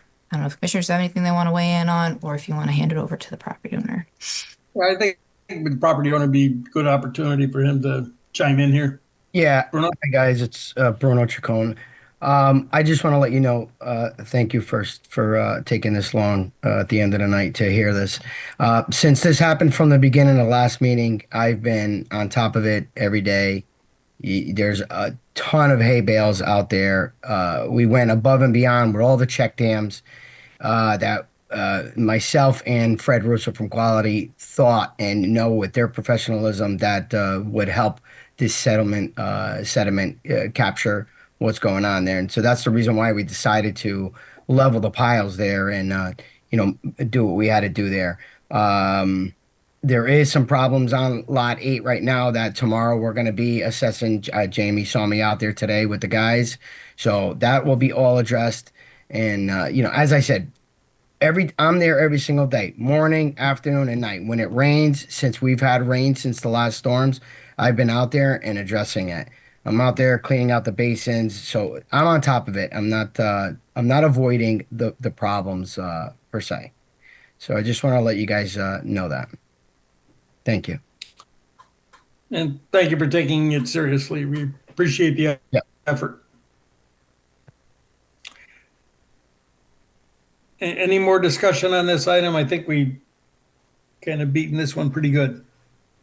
So just for clarification, commission wants me to send a follow-up letter outlining what we discussed, and it's okay for work to continue. Okay. Yes. Is that correct? Okay. Yeah. Again, assuming erosion controls are in place and any site work is compliant with the approvals. So Jamie, sorry. Yep. I have No, one sorry. more question when I have a chance.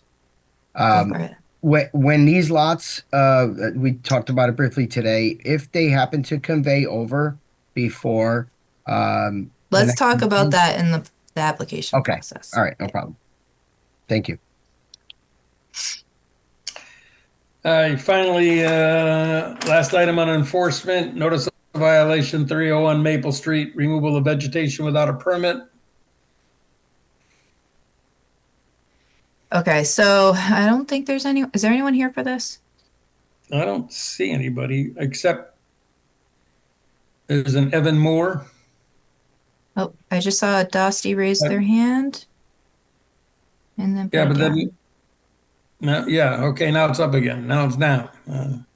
Dosty, are you here for a specific item? Okay. Evan Moore, thanks for the quick reminder there, is with RWA, and I think he was here for Cherry Hill Road. So I don't know if you want to just real quick see if he has any He's also been doing some site inspections relative to making sure the RWA property, their interests are I think protected. And with the water course being on the RWA property, I think that's why he's here, because they're kind of involved by association. So I think he's here just to know what's going on. Evan Moore with the RWA. Yeah, that's totally correct. I'm just monitoring how the site is improving. Thanks. Yeah. Thanks for hanging in.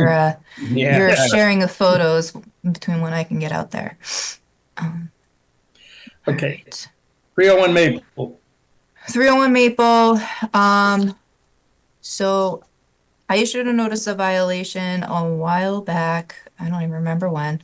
Because there was removal of vegetation within the upland review area. I didn't see high erosion potential from the activity that had occurred. And our meetings were slammed, and I didn't think we would have the time to discuss it. And I knew that they were ultimately looking to submit an application. So I basically sent a notice of violation and said, get your application submitted. As you can tell, there's no application on the agenda. However, I have heard from the project engineer. They have at this point been out to the site, and they're looking to get something submitted for the next meeting. So unless you want me to dive into any of the specifics, given that it's 11:15, let's hope that we have an application for our January 23rd meeting.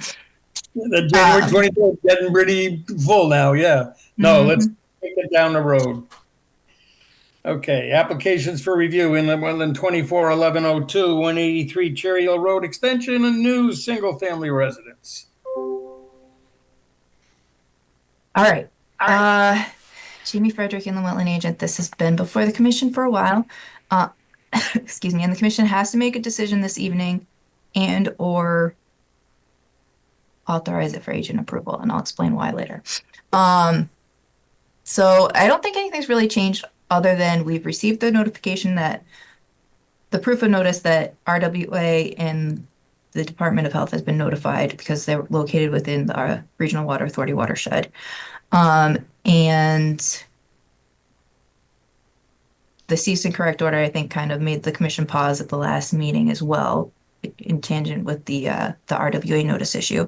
And then in the interim, since our last meeting, it's come to my attention that lots are kind of being conveyed after the approval prior to start of site work. So I have a little bit of a concern about just making sure that all the T's are crossed and the I's are dotted in regards to proper authorization for the application and the activity that will be conducted through the application. So I have drafted a condition that I think addresses that. However, I was hoping that town council would be able to take a look at it and let me know if he had any comments, potential improvements on that language. So I guess my thought was, given the location of the activity relative to the wetlands, if you didn't have any additional outstanding concerns, maybe it would be appropriate to give me a couple extra days to work with town council within that 65-day period of time to hash out that language. So when this is Commissioner Bassman, when is the 65 up? Next Thursday. Yeah, so it's before technically next Friday, I think, but I'm not here, so Thursday. Okay. Yeah, I think definitely town council needs to weigh in on this one. Honestly, that's my biggest concern at this point relative to the application. And given the location of the proposed activity and in the general compliance with the subdivision review, I don't think it would be inappropriate to allow it for agent approval. Assuming that you guys are comfortable with that. So do you want me to share the site plan real quick, see if you get triggers reminder of what's going on and whether you have any concerns? This Commissioner Bassman, I guess from my standpoint, if Bill is and you come to an agreement, given the fact that we've reviewed this, we got a time clock, etc., I'm okay with agent approval unless Bill has something that you feel warrants commission review. I don't. I'm only specifically asking him to look at that one thing, and I don't know why he would recommend I bring that back to the commission. So I know that we looked at the site plan for lot 8 at the last meeting. Say again, not- Jamie? I know we looked at the site plan for lot 8 at the last meeting. I don't recall there being any concerns raised at the time beyond the general site compliance and making sure we didn't have a, mudslide going down Cherry Hill Road down to the water course. So do you want to look at it? I don't know if anyone had a chance to look at the staff report that I added at 5:30 this evening. No. That's a joke, No. obviously not. Or if you want to look at it, or if you trust me and want me to handle it administratively. Don't everybody answer at once. Screenshot it real quick, just so that everyone can be like, oh yeah, I remember that. Yeah. So the main thing I have is the erosion controls end at the property lines. Obviously, it needs to be in compliance with the subdivision approval. So basically a condition that relates the two together. I don't think it's insurmountable. I think it can be addressed within the time frame required. I don't think we need to request an extension, and I personally don't think that the commission needs to review that language as long as it's to the satisfaction of town council. Stormwater management, I don't think there are any outstanding concerns there. They're basically complying with the subdivision approval except for the increase in impervious surface, which is being addressed with some infiltrators, and I'm gonna stop presenting because there's a professional here that can present for it if the commission needs more information. But I don't know if this is sounding familiar because I know that we at least looked at lot 8. I don't think we looked at lot 10 because the commission already had decided they weren't going to be acting. Is there any concerns that you think you need to address, or do you think this can be done administratively? This is Commissioner Goklowski. I'm comfortable with you doing an agent approval after speaking to town council. I'm sure if any flags are raised, you're going to come right back to the commission as you always do. So I'm fine with you moving forward. Any commissioner feel differently? Commissioner Ormrod, I'm fine with that too. Commissioner Pappington, I'm all right with it. I am as well. Okay. Application for receipt. We're not going to have a 1 minute. big presentation, right? We just missed IW 241103 191. Same old, no? Well, yeah, but it's another application. You have to have a conversation. If you want, you can streamline it. I assume the same conversation is going to happen for 1103 as was 1102 with the. Address that, please. All right. So here's the site plan for lot 10. It's the same thing as lot 8. The only deviation in the limits of disturbance was essentially reviewed when you guys reviewed lot 11 for the vegetated swale, and the planting plan is included. Same concern as the other lot 8, as far as making sure that, everyone's interests are protected throughout the development of these sites in the subdivision, in compliance. This Okay with agent of review? This is Commissioner Goklowski. I say that we move forward in IW 241103 and IW 241102 can be worked out with agent approval along with town council. Any commissioner feel differently? Sounds good. Okay. Now we have application for receipt in inland wetland 241201 2 Jacqueline Way. Possible agent review. You're going to be busy. I'd rather it be at the workday than 11 o'clock at night. So in the interest of not having something else on our agenda at the next meeting, this is extremely close to the wetlands. However, I think the activity is very minimal. So essentially there's an existing deck on the back of the house. They are looking to replace and enlarge it. Its closest distance from the wetland is probably about approximately 15 feet. The reason why I don't think it's that significant of an activity is because, so here's the house, driveway, existing deck, wetland. It's already extremely close. If you look really, really careful, you can see that there's an existing fenced-in area. They're planning on keeping that fence so it keeps their limits of activity enclosed to the same area. The house was built trying to minimize the impact to the wetlands, so it does drop down. So I think they're just trying to make, more usable space in the back without grading, which would cause more impact to that wetland. They are planning on keeping it open to drain below, so it shouldn't really change stormwater. It seems like a reasonable ask. If you want, we can continue it to the next meeting and request that the homeowner attend. Or if you think that that is something I can review administratively, I think I would be comfortable doing that. And I believe, have a horrible picture of what the backyard looks like because it was an afterthought. So this is the fenced in area. So again, it's not like they're going to start extending into the wetland or anything. It is very close, but there's already existing stone. I think he mentioned he might bump that out, 10 square feet to round it out with the proposed extension. But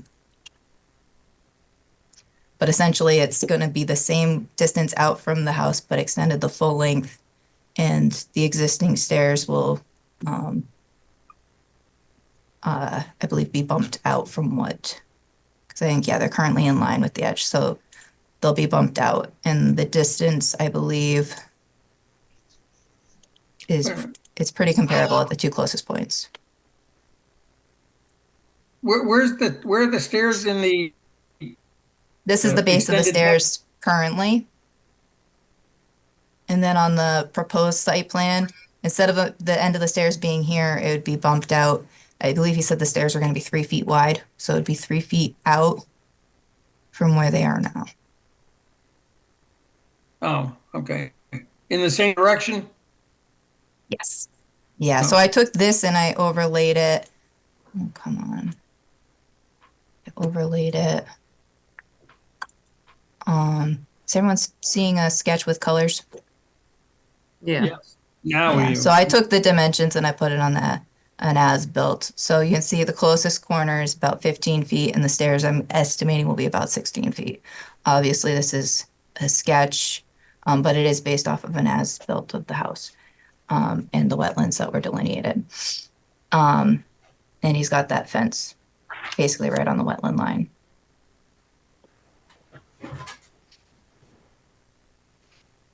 Thoughts, concerns? This is Commissioner Ormrod. Jamie, is there any, I don't see any detail. Did you say it's going to be gravel underneath? It's going to remain Yeah, gravel? so let me go back to that photo. It's, am I screen sharing now? Not yet. Okay, so you can see that there's existing stone. Yeah. So if you kind of look at, I think that he mentioned he might kind of square off this gravel, kind of coming over to the gate. Okay. All right. Yeah. Thank you. I mean, it's kind of like a mossy backyard. I'm not sure how much it would thrive once it's already shady, and then once you throw a deck over it. I think that's kind of what would drive any decision there. And he doesn't plan on doing like a walkway or anything from the bottom of the stairs, just the landing required per building code. Yeah, and the pitch is not so bad. So, anybody uncomfortable with the agent approval on this one?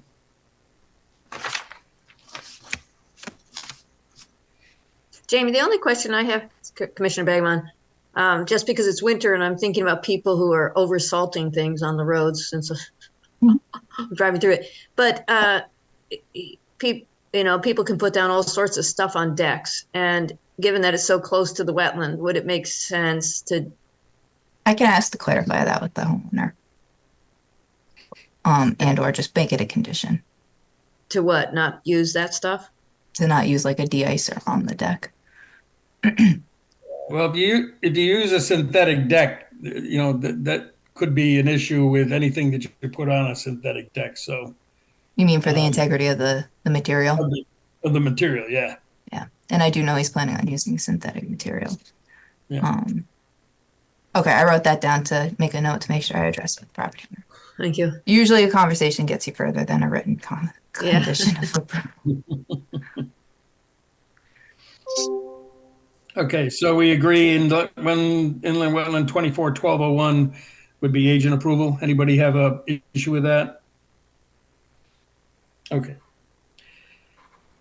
I guess we jump down to number 8. You put down announcement for a land use. We had that the last Summer? meeting, just a reminder. We'll send out a final reminder closer to the meeting. I also wanted to identify that I got a heads up, the cause annual meeting will be March 5th. They don't have registrations set up yet, but we'll send something out once they have something. But in case you're interested in attending the cause meeting, if you want to pencil in March 5th is the date, and it will be at the AquaTurf Club in Southington, Connecticut. Usually a good one. Any other business? If we get a hurried up motion to adjourn, we can do this before 11. Commissioner Begman, motion to adjourn. Mr. And go. Second. Thank you all. Night, everyone. Hanging in Thank there. you. This program was brought to you in part through the support of the Town of Branford. Watch town meetings and other videos on demand at BranfordTV.org.